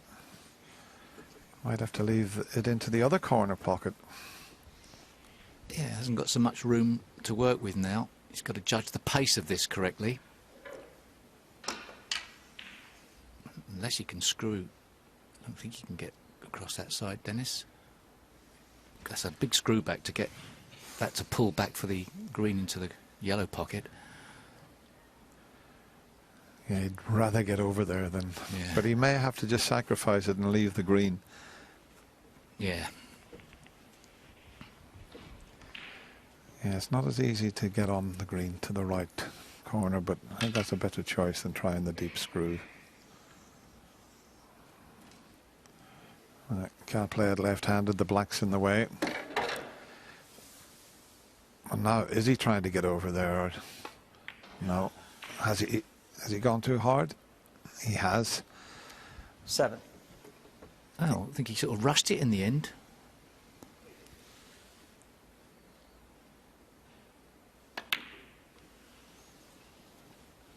Well, and that's not... I don't Ronnie think it's O'Sullivan. a snooker, is 7. it? He may just have got one. He'd be disappointed with that. Yeah, I'm right. Well, yeah, you can see it's not a snooker. Very disappointed. From his perspective, doesn't usually make mistakes in clearing the colours. Anthony McGill just trying to get a good foothold on the carpet. There's a few wires underneath from the table, I believe.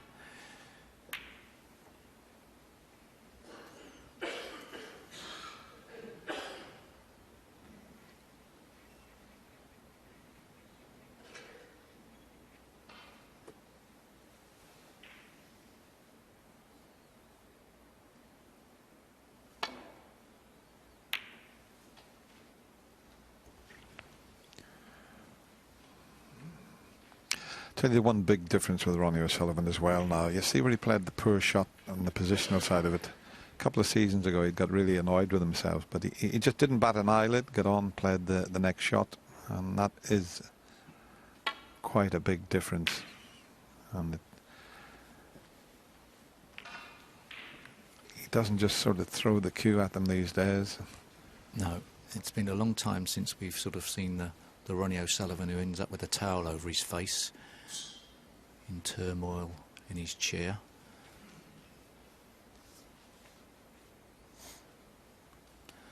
Well, he's got a good chance of getting in down behind the black. Whether he can keep the green under control, I don't know. Decided against that for using the 3 balls as the line to try and snooker behind, but couldn't keep that green from travelling over to the right hand side of the table. So still everything to play for here. Anthony McGill could play side to side safety. It would be great though. So up and down's probably the order of the day.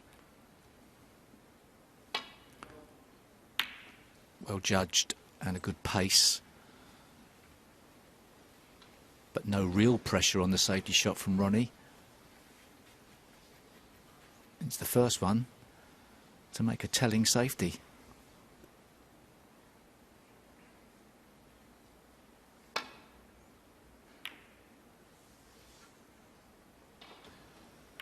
Oh, that was a good kiss on the brown, because I think he was going to leave the green, you know, and he may have to play this off the cushion, and every chance he might flick this green in. But Ronnie, if he didn't kiss the brown, would have left a chance there for Anthony. But have a look at this shot. If he can hit cushion first and pot the green, watch I don't know. the line the white's going to take. Oh, call me old-fashioned, but I think I'll be playing this from the back cushion. It's an easy. Yeah. If it goes in, no guarantee to be on the brown, or it could be. But I don't know. He's going for it. Okay. And if he pulls it off, he might be on the brown. It's okay. Fair enough. Fair enough. He did try it, but he hit it on the thinner side.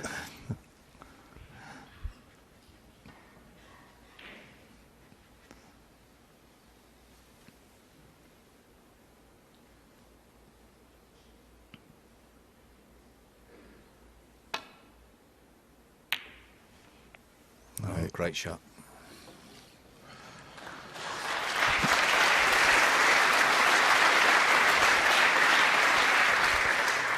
Well, I mean, that just was judged to perfection, because he knew he was pushing the green over the pocket. He knew he had to get a good cue ball, and he did. Although I'm splitting hairs here, I think if Anthony McGill had decided to go off the back cushion, he may have got lucky and got a snooker behind the black himself. Well, he's got to shift this green, hasn't he? Can play it dead weight, of course. If he misses, he's going to not leave the green into the yellow pocket. Yeah, it's a tough one, and there's enough room to slip around the back of the green here. So this is key shot coming up.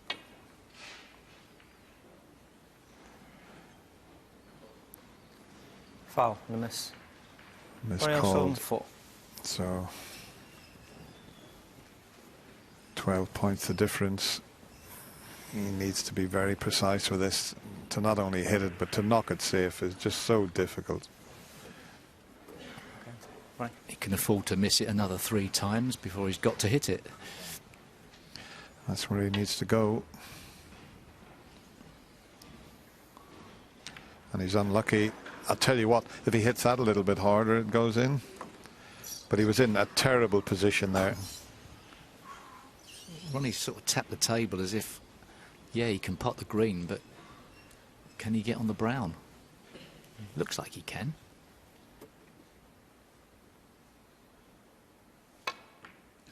Oh, he's missed it with all the side. He's missed it and hit it coming backwards. Would you believe it? Big error. Second time he played a shot where it seems like his cues, his tips pushed the ball out a long way to the side. He missed a red into this top right-hand corner. It was like that, but that's a massive error. Just was playing it with so much side to hold for the brown, and it just threw it offline, and he missed the green, hit the cushion first. Perhaps if he's got a relatively soft tip on his cue, it pushes off more. I know he plays with a softer tip than some players use. Plays with a brand that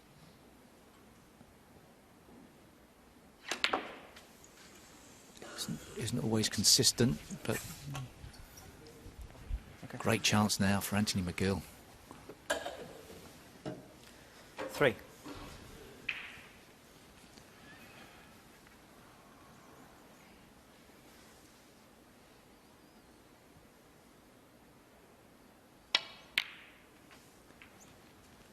Seven. Well, a little bit further would have been better. He may have to leave the pink now into the corner pocket. He's going to need the black also.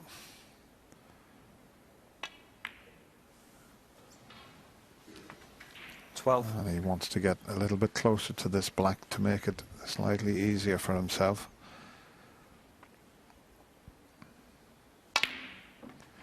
And he has got closer to the black. In fact, he can reach round without needing the rest.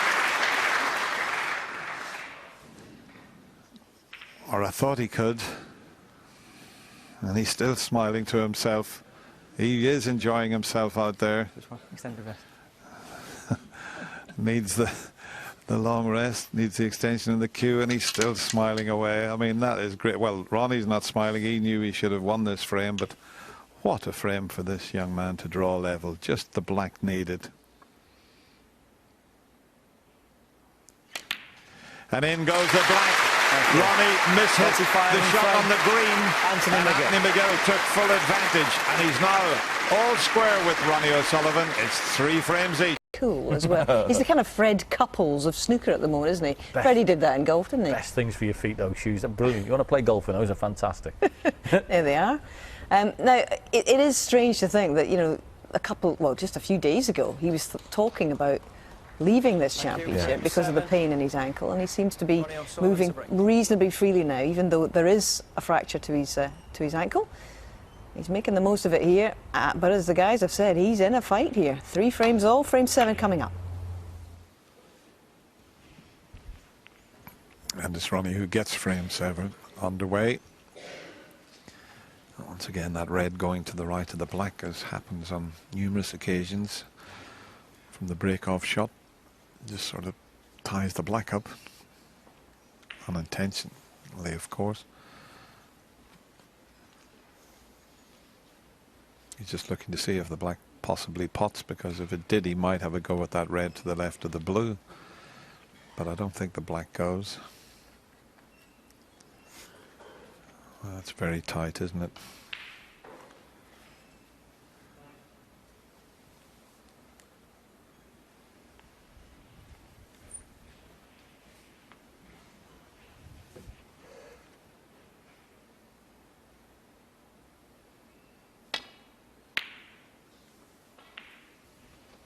No attempt at the pot there.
Yeah, found the gap nicely. That's a terrifically played shot. Well, it would be even better. He just caught the brown there and spoiled it somewhat.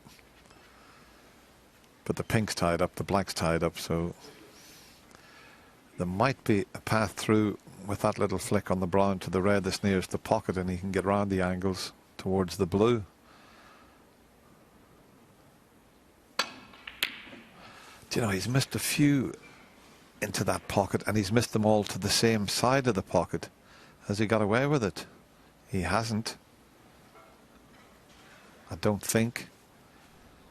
As we show you it again, maybe that red doesn't pass the green. Oh, he was fortunate there.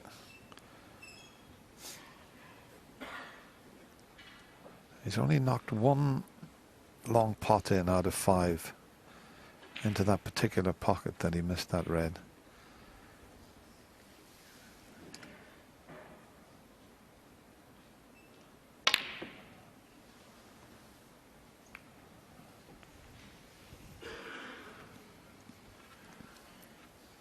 I think he liked that one again. Had to try and get the red up into the top half of the table, but sacrificed getting the cue ball behind the baulk colours. So Ronnie O'Sullivan with a simple safety shot. Hit the wrong red, I think, there. Over distance, I think Ronnie O'Sullivan not necessarily at ease in the game at the moment. On today's performance, amongst the balls, that's okay, and I would suggest that that's a soft tip problem. Pushing the ball off course a little bit too much with side spin.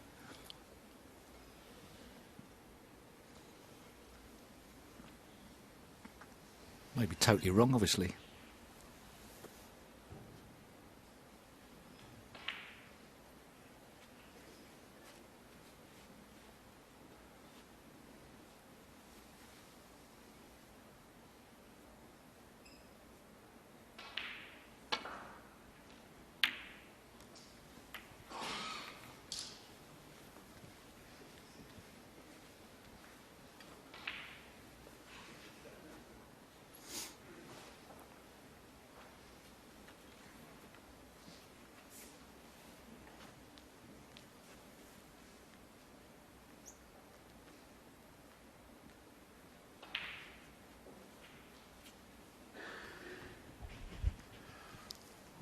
Looked as if he wanted to have a go at this red.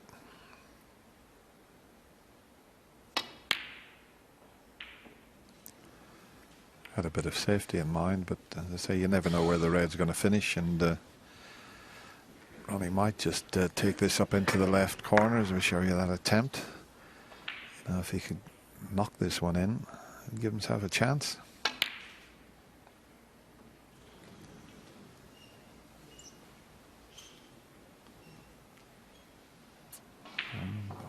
Once again, the red's around safe. It's always a big help that if you risk a pot and you see it run safe, it's a rub of the green, as they say, and it does help. Yeah, it was the done thing years ago. You didn't risk the shot for fear of it going over a pocket, but I think perhaps the statistics bear out there's more chance of it going safe than going over a pocket.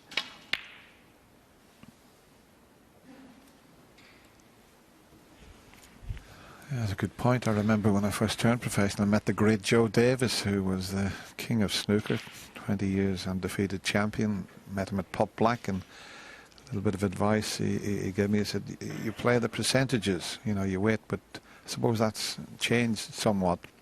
The players are thinking nowadays they've got 50% chance of getting it safe if they take the risky one on.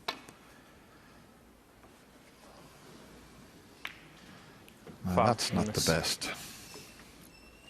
Anthony McGill, 5.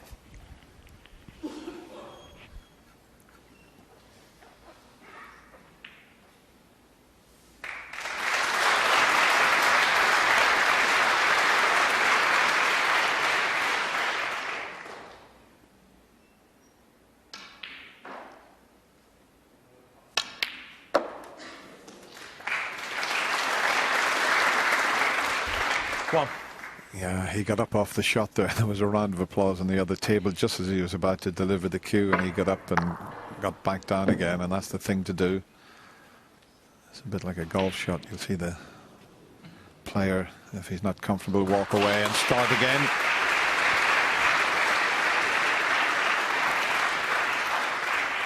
Well, Anthony McGill is getting some inspiration from his opponent here, because all of a sudden Ronnie's confidence in his long game has evaporated. Anthony McGill sensed that. It was a great long putt to start off with. He's been very unlucky with that split. 5. Incredibly unlucky and not easy to play a safety shot either. Well, that was amazing. I mean, he hit that so hard, he sent them all over the table. How has he covered everything from that position? The balls have gone messy as well, but, well, you're cursed to some degree that that's not gone. At least have a sniff at another red. Now, what's he do? Be an outrageous 2-ball plant. Screw back to safety. That's a monster shot. It's on. Well, the thing is, if he plays down the right side of the table, he's going to leave that red that's over the pocket. So, you know, he's playing the percentages here. He just feels this is more. And well played. Because the blue was over the corner pocket, so no easy safety shot, and that was well judged. That's not as easy as it looks. My apologies for saying screw back down to balk. He committed even better than that.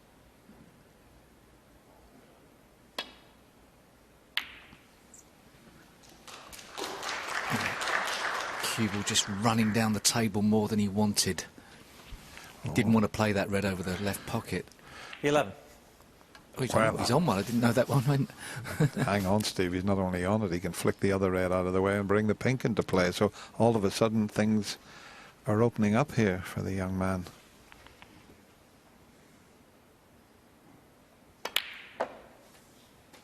$12.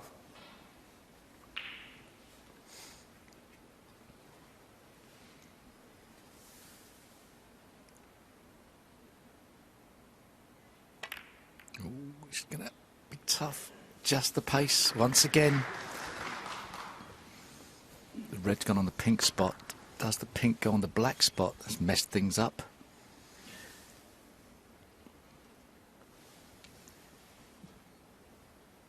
Ew. 18. So, obligated to work off the blue now.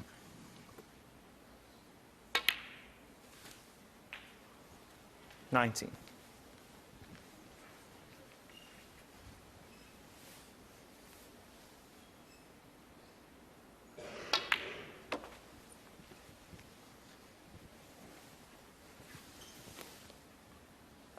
$24.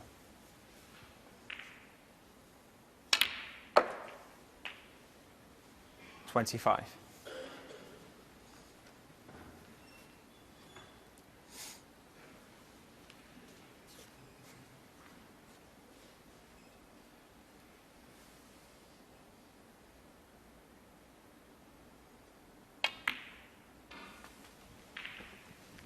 Yeah, he's playing for this red that's on the pink spot. There's no way through to cannon the black and red because of this red.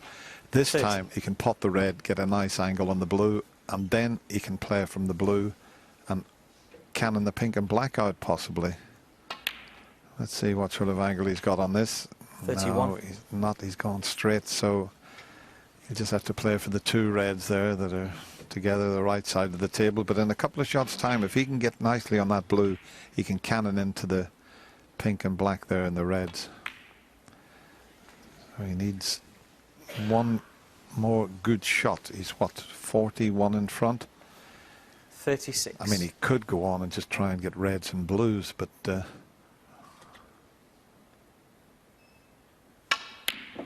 no. Now we see Anthony Ronnie McGill. play that shot. 36. If he can get to the blue. Mind you, the reds come back across the table, but you can see the disappointment there.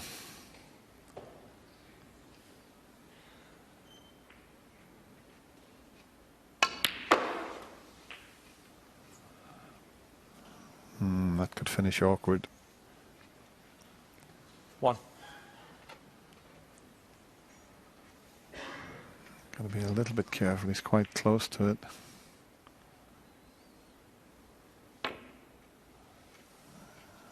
That's pretty good. But there's no way 6. through. I'll be sure of that shot again. say there's no way through to that cannon, because if he's nicely on the blue here, he might be able to play the cannon this time, but if not, he'll remove the red that's near the pink spot, and then he'll play the cannon. So this is the key shot. He's got to get the right side of the blue. Don't think that red next to the pink 12. is available. If it is, he could change his plan. 13. If the red's available, that's what he's looking at now. He can move them without going straight into them from the blue. And it does go, so yeah.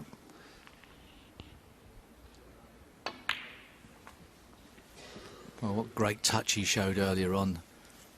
That very deft little 18. nip on the cue ball to keep it under control when he was close to the blue.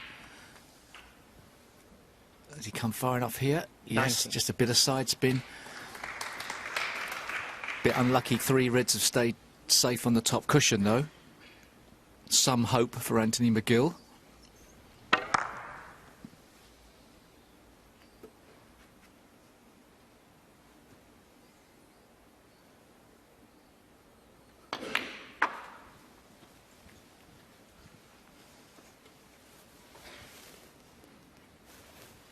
$24.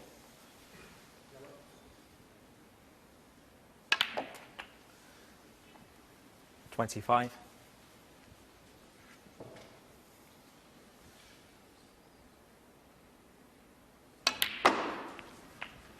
Just make sure he gets a good angle when potting this red on the black to then develop the difficult 32. reds. 33. He just plays the cannon on the middle of the 3 reds. He'll be okay.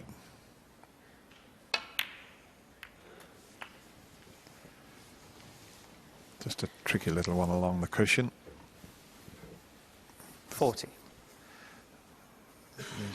Pocket seem to be accepting this shot as long as you don't touch the near cushion there.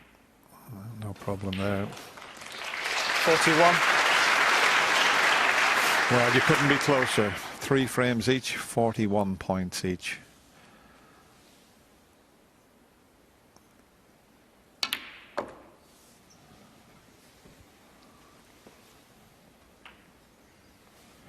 I might play to leave this red along the cushion here 48. rather than disturb it. We'll see where he leaves the cue ball, what his intentions are. 49. He can move it now. So this is a key shot coming up. Quick look at the scoreboard. He's 8 in front. This next shot, Anthony knows if he gets this right, he might stay in his seat. Oh, he's played that beautifully.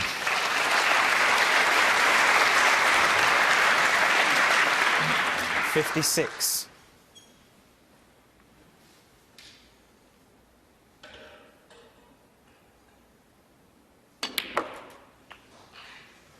$57. Well, this definitely is key shot now to clinching this 7th frame. He's missed it. Oh, no. Ronnie O'Sullivan. That's the 57. first time we've seen Ronnie react like that. It was a key shot, and you don't see him react like this, or haven't done for quite a while.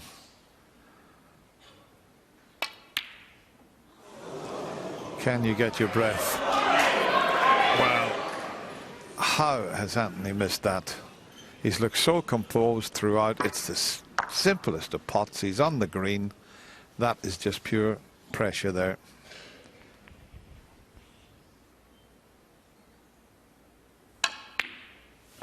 Well, 2. amazing. He missed the black off the spot, but what a yellow. So Anthony 5. has missed a trick here. Ronnie was angry with himself, and he should have punished him there. 9. Another big turning point in this quarter-final. Do you know, I wonder whether the shock 14. of Ronnie's outburst put the heat on Anthony McGill in a bizarre way. Well, whatever, 20 and the frame. Anthony Ronnie O'Sullivan. will be very disappointed, and Ronnie O'Sullivan, as he leaves the arena. This time that he's been under these circumstances, he would never miss that yellow. If he'd have had a little bit of experience more and been in the same situation, like a couple of matches like that, he'd have maybe stepped back, took a little bit of deep breath, gone back in again. He wouldn't have missed the yellow. And also the red he missed as well on that break. Like, he was building up a nice sizable lead during that frame. He missed a straight red into the corner pocket to let Ronnie in originally. So it could be a major turning point in this match. Yeah, McGill has got to make sure that the boat has not sailed at this point in this match. Back we go. Great line there, Hazel. The boat is not sailed. I like that one. Must put that in my little book. Not the best break-off shot from Anthony. I've seen it a few times there. You know, he was annoyed with himself, and it just shows you what it means to him at the moment and how hard he is trying. Did well to miss the pink.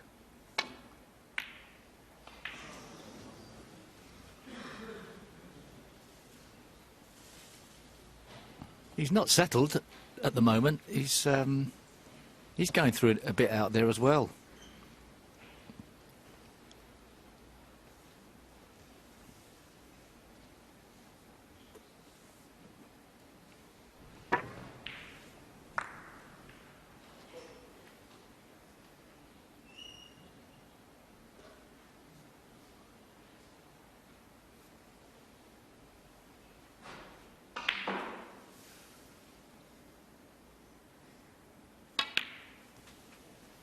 One.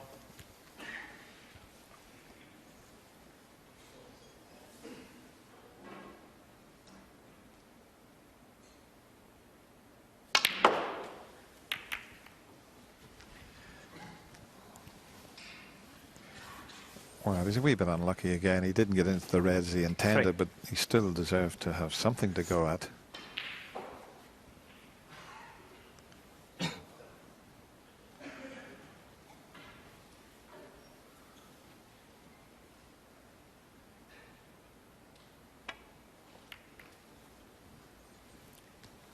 Anthony McGill. 3. That's pretty good. Looks as if he's blocked the escape route down the right side of the table.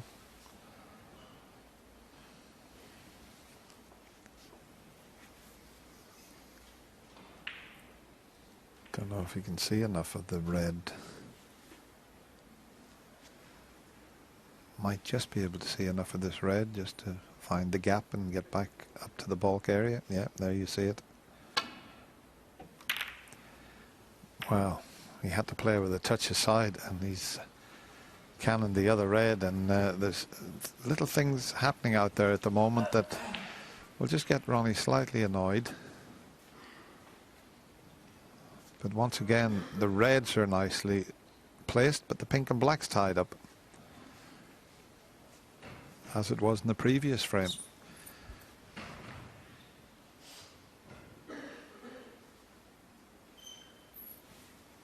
Can't do that again.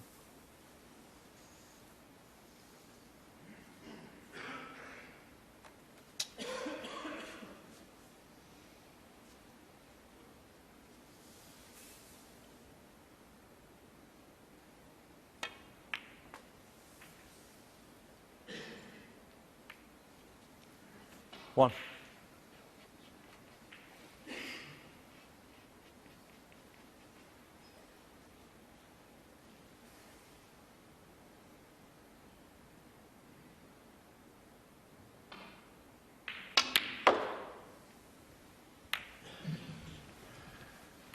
Well, you know, he's unlucky again.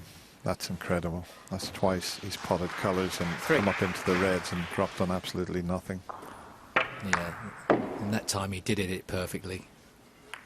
The one before he'd lost it a bit, but just a safety shot, I think. I mean, that last shot, Steve, he's come off the side cushion. Anthony McGill.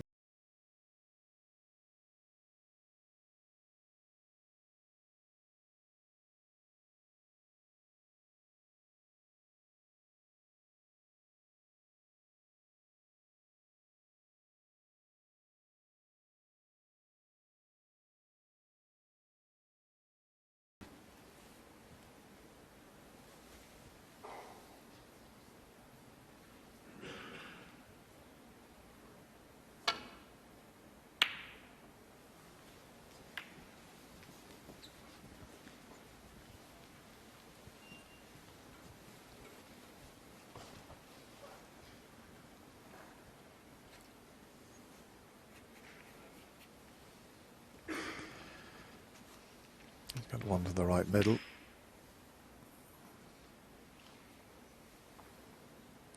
Slightly awkward with the bridge hand there.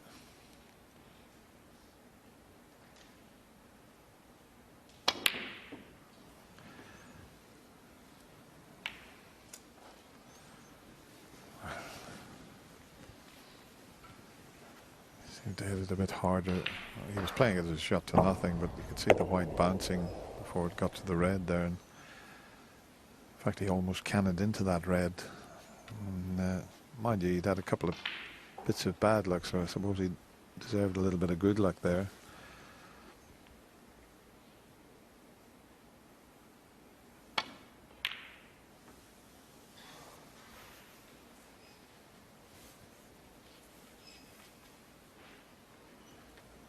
Just a little awkward now with the pink and black tied up. I'll just show you that last shot when he tried to punch it in, but just watch the red. Wow, just missed the white.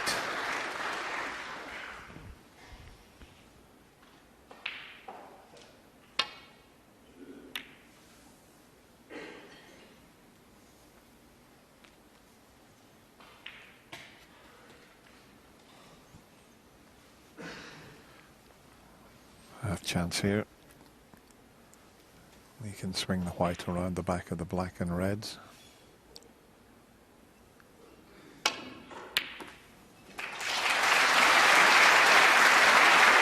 One.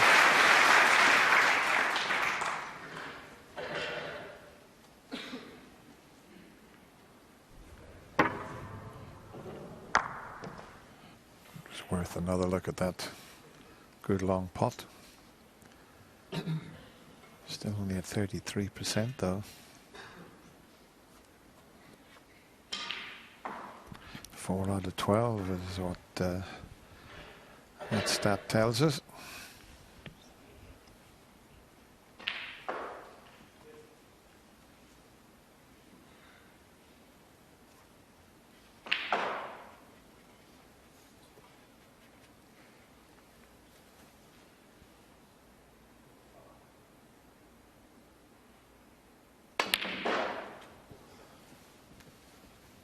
Excellent shot.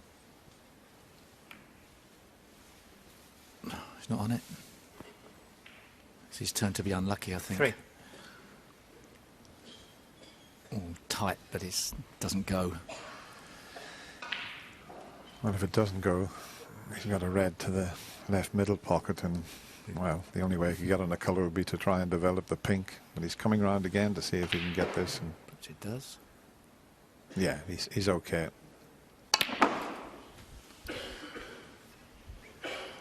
And 4. I think if he had finished on the blue that time, he might have rolled the blue in and cannoned those 3 reds near the pink, because that would open the pink up and he'd be guaranteed to be on one.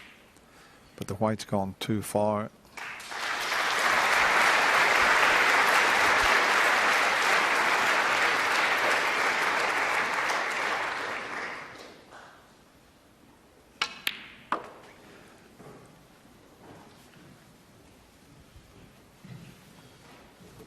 It's very nicely played. 6.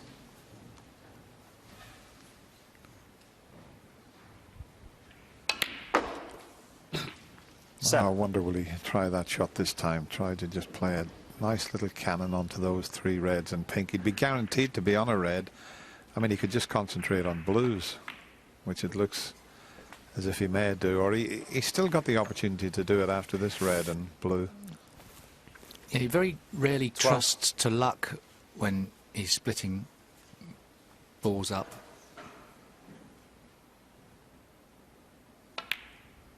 It's only if he's the right angle does he 13. start going into them. Obviously, he prefers them off the pack, but he picks balls off so well. Doesn't necessarily need to all the time. Yeah, I remember he went through a phase when he was working with Ray Reardon just for his own satisfaction. He started, 18. you know, instead of splitting the reds up, he was knocking them out in 1s and 2s, the way the old game used to be played. Oh, great shot. Fantastic cue 19. power. And a little bit unlucky, he's not better on the yellow. That's exactly how he played it. Probably hoping to get on the blue. Got hold of it too well.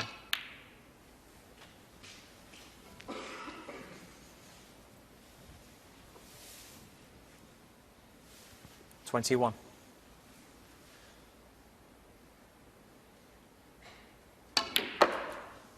$22. Oh, he's making the cue ball move pretty easily around the table now. He's just a fraction shy.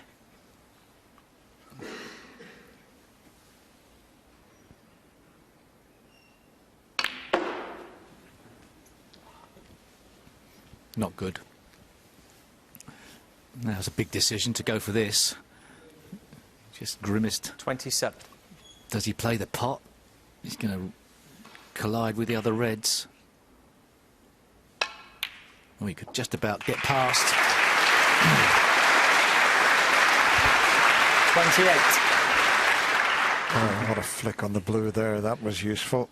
Very useful. Now he can cannon into the reds near the black as we show you this flick again, or cannon into the reds near the pink, but the ones near the black.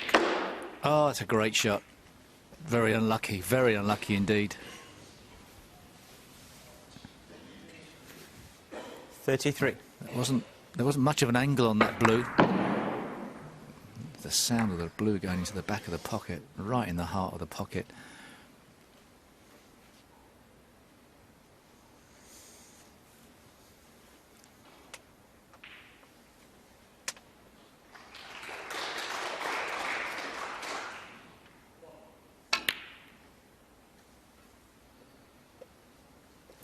Ronnie O'Sullivan, 33.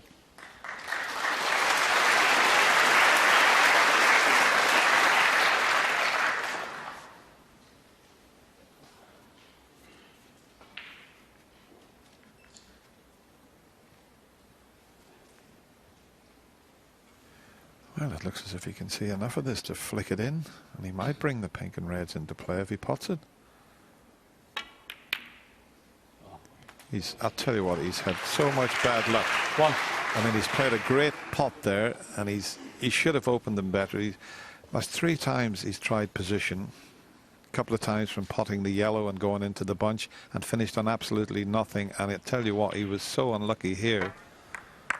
For them to stick together like that, very unfortunate.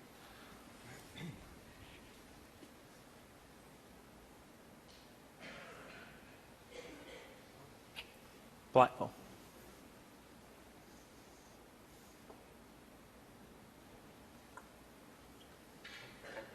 Pink. Pink ball. Change his mind, as you can do, to the pink.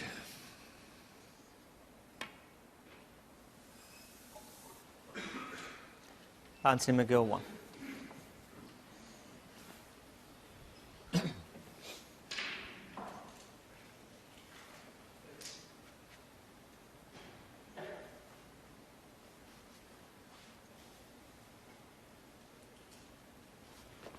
Yeah, he's looking at doubling this red back up the table because he knows the brown will cover the one that's next to it. But he's got to get this right. He doesn't want to send the red into the green.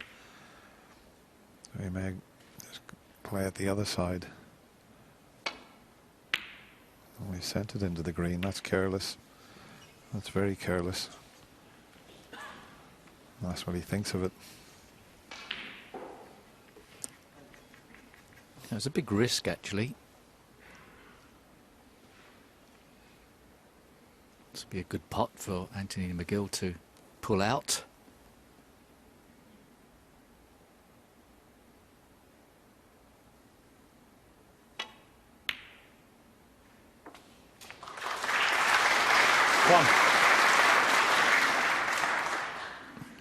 Well played, and giving himself a chance, and a realistic chance.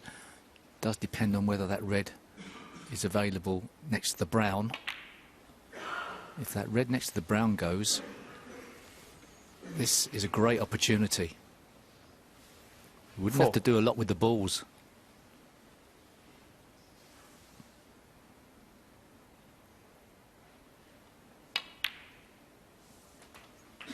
Five. We might find out after this next shot if that red next to the brown pots. It obviously does.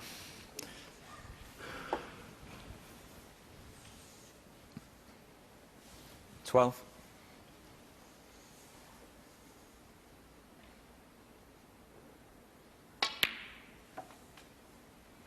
13.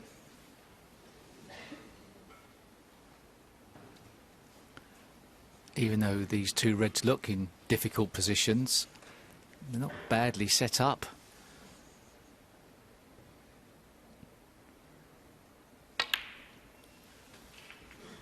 Oh, he's played a poor shot there. I think he needed to be a little bit 50. further over, so he's messed things up a fraction. Tough pot with the rest. Great shot with the rest. Thank you. 16. And you know, previously he looked at leaving the white there because he was sort of imaginary queuing a few shots ago, and it's where he got it. I mean, that's superb. So he's obviously very, very good with the rest. And what a frame this will be for Anthony to win and level at 4 all. 22. It's fantastic stuff, this. So interesting.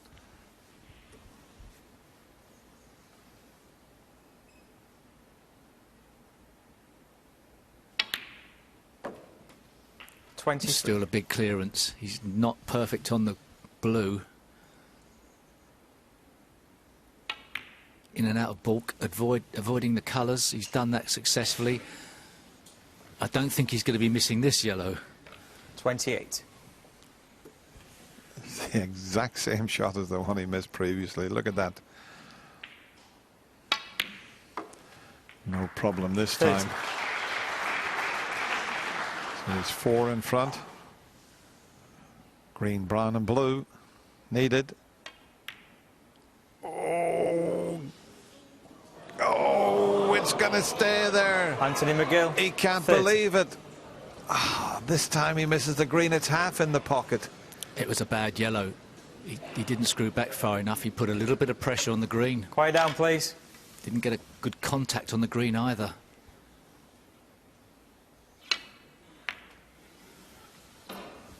Thanks.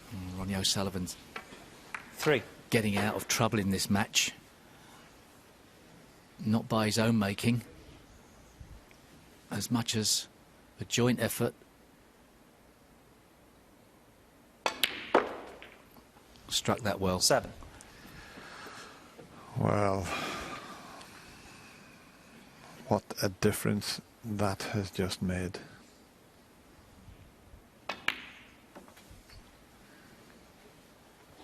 Just 12. the pink needed. Quick glance at the scoreboard. A puff of the cheeks from Anthony. Anthony 18. should have been all square. But missing that 25 easy green opened the door for Ronnie O'Sullivan, and he stepped right through it. Out. Well, O'Sullivan was 10-1 on to win this match, and McGill was 6-1. Sitting hasn't panned out like that. He's been very good today, young man. Can get across the line now in frame 9. Yeah, well, Anthony's not quite finished yet. It's a tall order, and the break-off shot doesn't help his cause. The simple fact is, the young player from Glasgow has got to win all 3 remaining frames, and Ronnie's break-off shot, you know, he'll settle for getting up behind the green. He's playing to leave that white on the cushion, so this is not straightforward, because if he finishes in such a way, there's a pot to the middle, but that's okay, I think.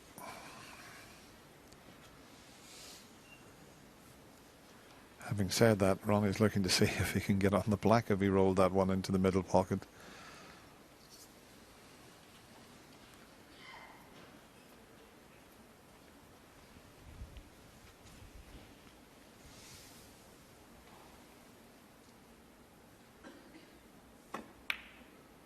Oh, it's too wide. Okay, everything looks safe. The only red he could leave was the one he's having to go at.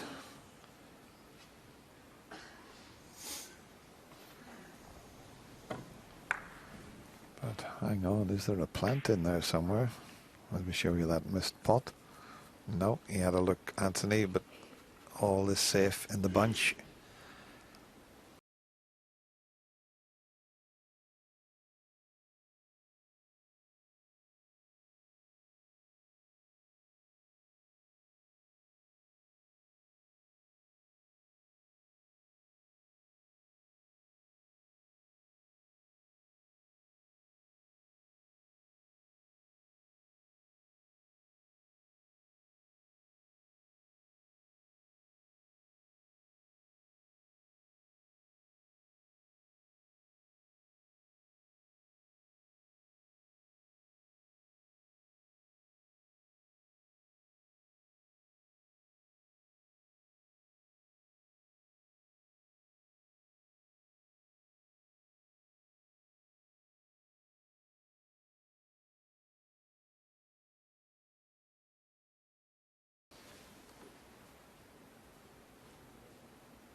He's absolutely made a complete hash of that shot. He just hit it far too thick.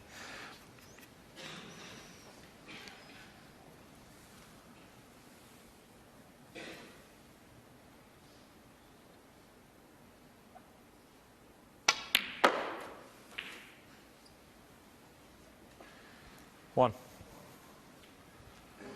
Yeah, it wasn't a straightforward safety shot. He was playing thin off two cushions and just hit the first red too thick.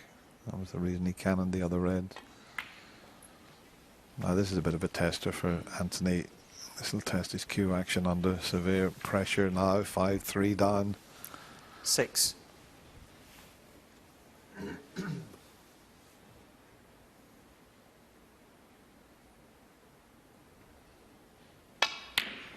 Well done. Terrific 7. shot. Good shot. And he's got an angle on the blue. He felt he got a slight kick there, but he cued this pretty well. You could see the red jumping slightly, but it hasn't affected the shot this time, Steve. No, he made a relatively schoolboy error by failing to get on the right side of the blue the first time. Left himself a bit to do, but he's got back in prime position. And he could easily, if he fancies it now, pot the red and shift the 12. red away from the black spot. Got to be a bit careful.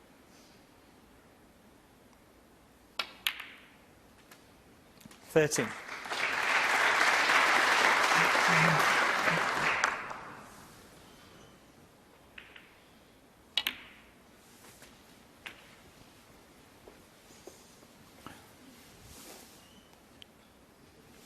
Not plain 20. sailing. Those three reds at the back of the pack look pretty solid. If he gets a good angle on the black here, he'll go into the bunch. They're not a good bunch to go into, but you want to go into them while you've got one red in a position that has a little bit of insurance. But he's gone too far this 21. time, so he'll have to just play for the red to the right of the black. Not too sure if there's a plant into the right corner. Don't know if that will change his thinking. He's just spotted it now. Probably walk round the 28. table, have another look from the other side.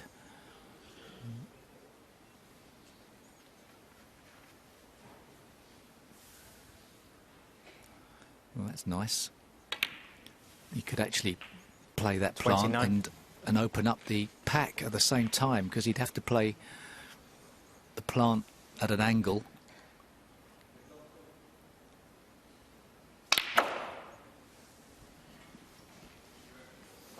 No problem either way.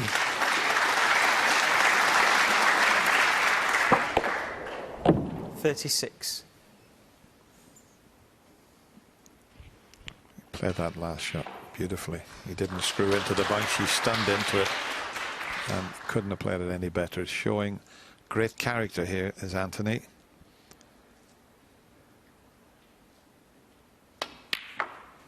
He showed tremendous character 37. in his previous round when he defeated his boyhood hero and practice partner John Higgins in the deciding frame. And he's not finished yet, make no mistake about it. No, this would go some way to rectifying the mistakes of the last 2 frames if he can win this frame with ease, get himself back on an even keel in his own mind. Pink looks favourite here.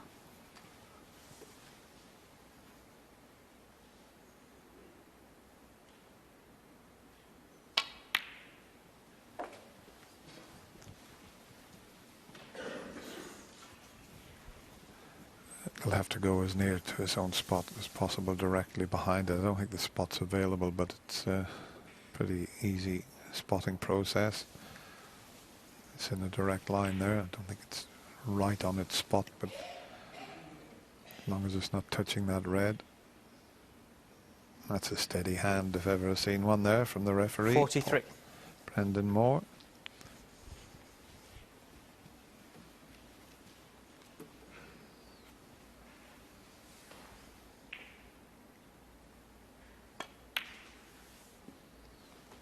$44.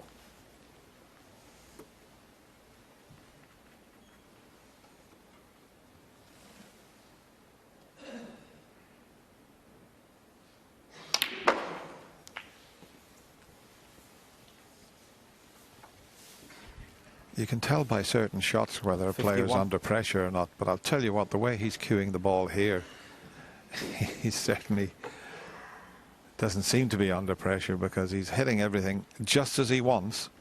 So he's got so much confidence in that cue action that he has.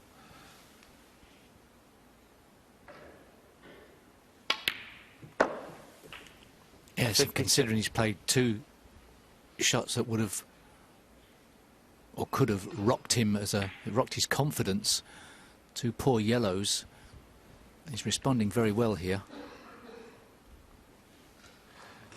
You could see him doing his arithmetic there. He was counting up what he needed. He's 52 in front. He was just working out how many he needed.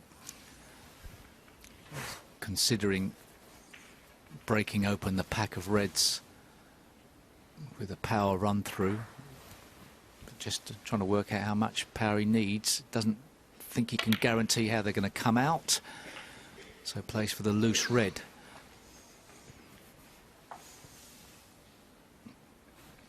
He's going to need 1 58. more good red. Would have loved to have opened the reds up.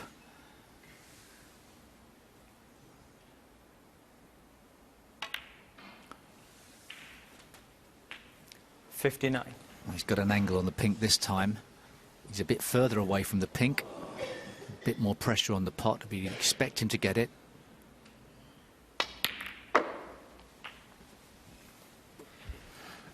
He's left himself one of those little tricky ones along the cushion. 65. Superb. It really was. 66. Wee bit of pressure on that one, and he handled it very well. He's walking around the table here as if he was leading 5-3, and as the boys in the studio said, he could quite easily have been leading 5-3. He's keeping himself in contention, giving himself a sniff at getting over the line. You wouldn't expect him to win the last 3 frames, but as long as he stays in the present, as he obviously has done with this break, he's got a 73. chance.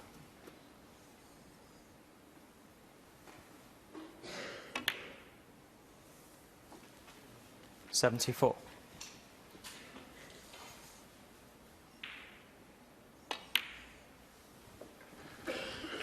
Well, his composure here has been top class. It really has. I mean, what a response this is after what happened in the 80. 2 previous frames. He's mentally very strong, this boy. You can tell with all that 81. sort of meditating that we've talked about. It's standing him in good stead here. Obviously studies the game and the psychology of the game. He can't wait to knock them in now. 88. 89. He's yet to make a century this year in the UK Championship. Nice break. 96.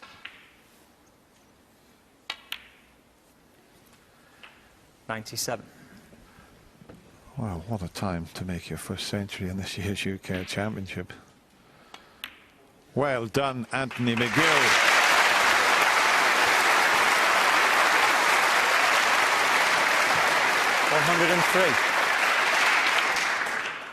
Doesn't matter about Anthony missing McGill, that. 103. His back was against the wall, and what a response. He's come up with a century break, his first of this year's championship. And he's now still in this match, but he's still a frame behind at 5-4 to Ronnie O'Sullivan. Well, fair play to Anthony McGill there. I mean, what happened in the two previous frames? He missed a yellow in one pocket, a green in another pocket. And he's come back with a century break, so he's given Ronnie something to think about. He's far from finished yet. Ronnie just made one error in that frame. He tried a thin cut on the red for safety off two cushions. It wasn't a straightforward safety. It hit it too thick. But I'll tell you what, it wasn't, I mean, a few reds out in the open, but what a break he's pulled off there, Steve. Yes. And Right now, please, thank you. Frame giving 10. himself a bit of momentum. Anthony McGill to break.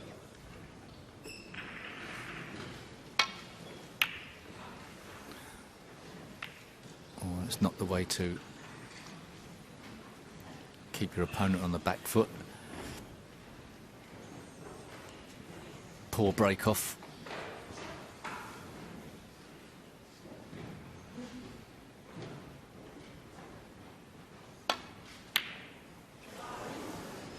Well, gasps from the audience. That's a shot that Ronnie normally would knock in, but he's got away with it. He could quite easily have left that red once he missed it. Once again in this match, his long pot success rate is pretty low.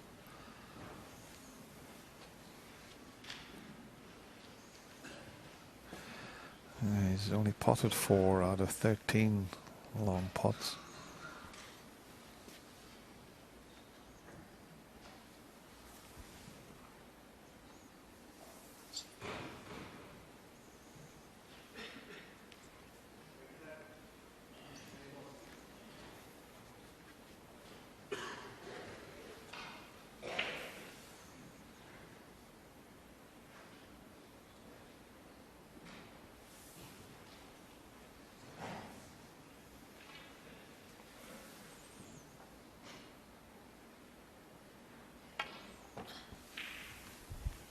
He's hit this a little hard.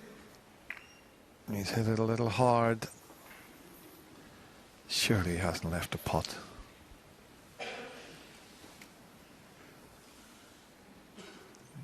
He's anxiously looking there, and he just hit that one a little harder than he intended. Oh, well, Ronnie thought he could see that, and he's hit the wrong red. Well, all of a sudden, there's all sorts happening out there.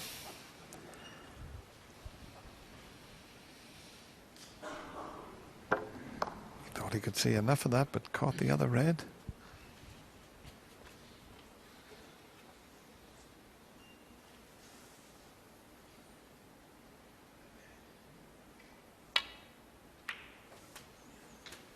One.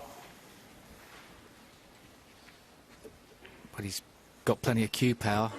He can disturb reds. He's got one available. Should the split not go right? And that particular shot, he didn't use or utilise his cue power. Somehow he thought he was going to be on that red regardless. That one, Anthony.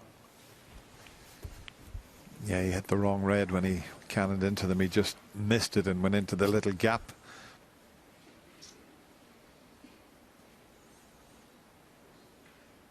This is the shot. He didn't want to find that little gap, and sure enough he did, and stuck right in the middle of them. Perhaps he was a bit too straight on the black to try and develop other reds, but certainly end of break.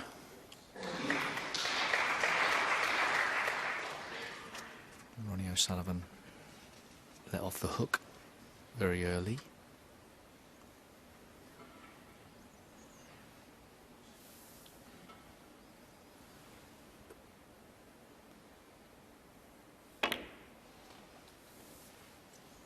Anthony McGill, 8. We mentioned at the top of the show, he's played Ronnie on 4 occasions. Ronnie's won all 4. They played in the International Championship for the last 2 seasons, and he lost 6-2 and 6-1. But I'll tell you what, he's given a fantastic account of himself here.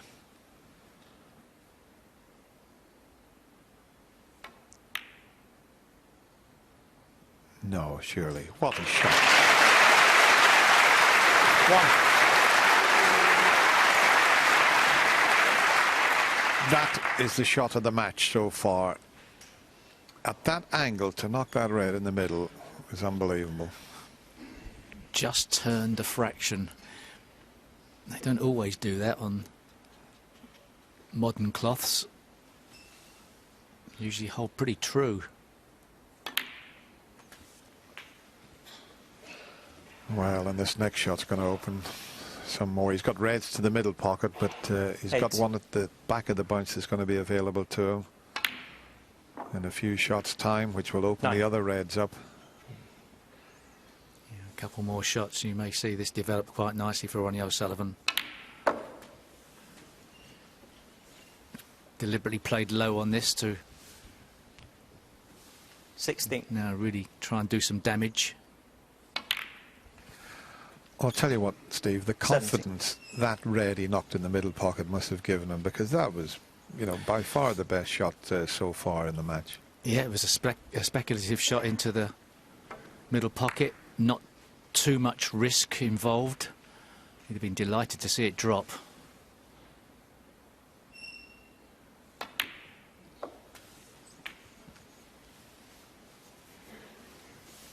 Well, he's going to be 24. ideally placed, regardless of whether he opens the reds or not. Another 4 reds out in the open. Yeah.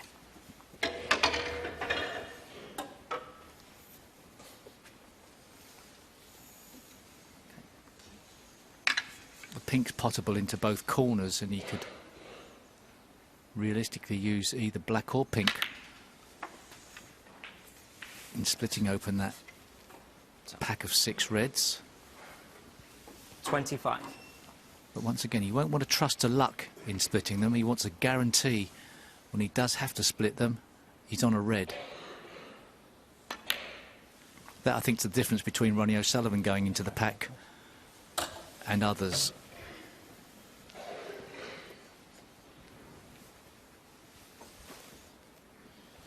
Some 31. others.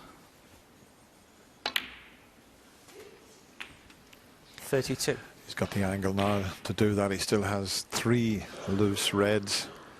So, knowing Ronnie, you know, it's one good shot, but they're not a good bunch to go into from here. But he may take the chance now.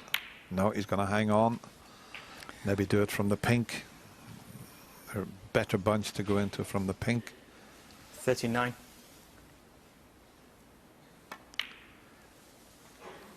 Still got the loose red. Yeah, he still won't do it unless he absolutely nailed on knows he's going to be getting a red out. I'm just wondering if that red at the back of that bunch is available into the right corner. If it is, he may not have to cannon 46. into them, but it must be pretty tight. If that red goes, 47. he won't have to go into the bunch. He's made a bit of a mistake here. I don't think if he's dead straight on the pink, that is an error. I think he was playing for the red in bulk there. I think over here. Oh, it goes well. Yeah, that Makes it even easier. But the fact he finished dead straight means he's got to play one good shot here. But we know that that red is 53. available in a couple of shots' time.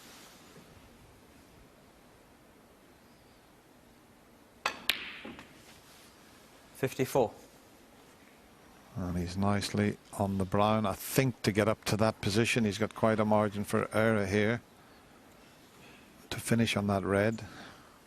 He spotted something on the cue ball, but as I say, he's got quite a margin for error.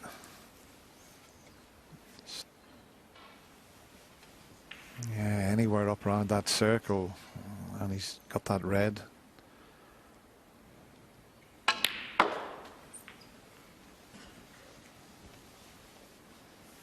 It's just about perfect. 58.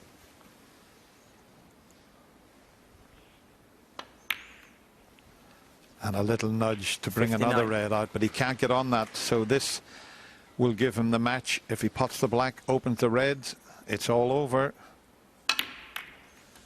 Is he on a red? He's got one to the middle pocket. He's 58 ahead. He only needs 66. this and the black.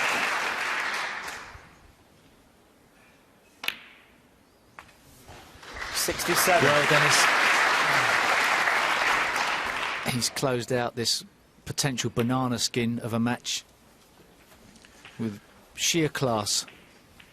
Yeah, he's seen his opponent make a century 74. break to keep himself in the match. And how did he respond? 75. With a frame and match-winning break. But every credit to Anthony McGill. He really has made Ronnie work 82. here this afternoon, and he's give a terrific account of himself, and I'm certainly 83. looking forward to seeing a lot more from young Anthony. I like his attitude, I like his game, but it's all about the rocket now.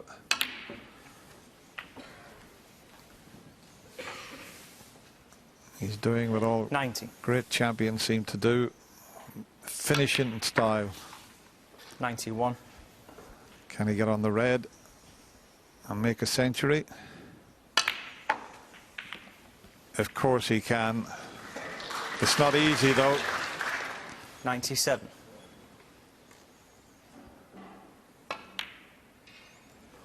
Well, no century break. Ronnie O'Sullivan, But he was 97. pushed all the way Frame of match. by Anthony McGill. And he's saying to Anthony there, well played. That's nice to see from Ronnie. I think this was a terrific match. Well done, Anthony McGill. But Ronnie O'Sullivan, you're a class act, and you're in the semi-final. You defeat the young Scot 6 frames to 4. Yes, Ronnie O'Sullivan through to his 8th United Kingdom semi-final, and his first is 2009, in fact. But look at this fella.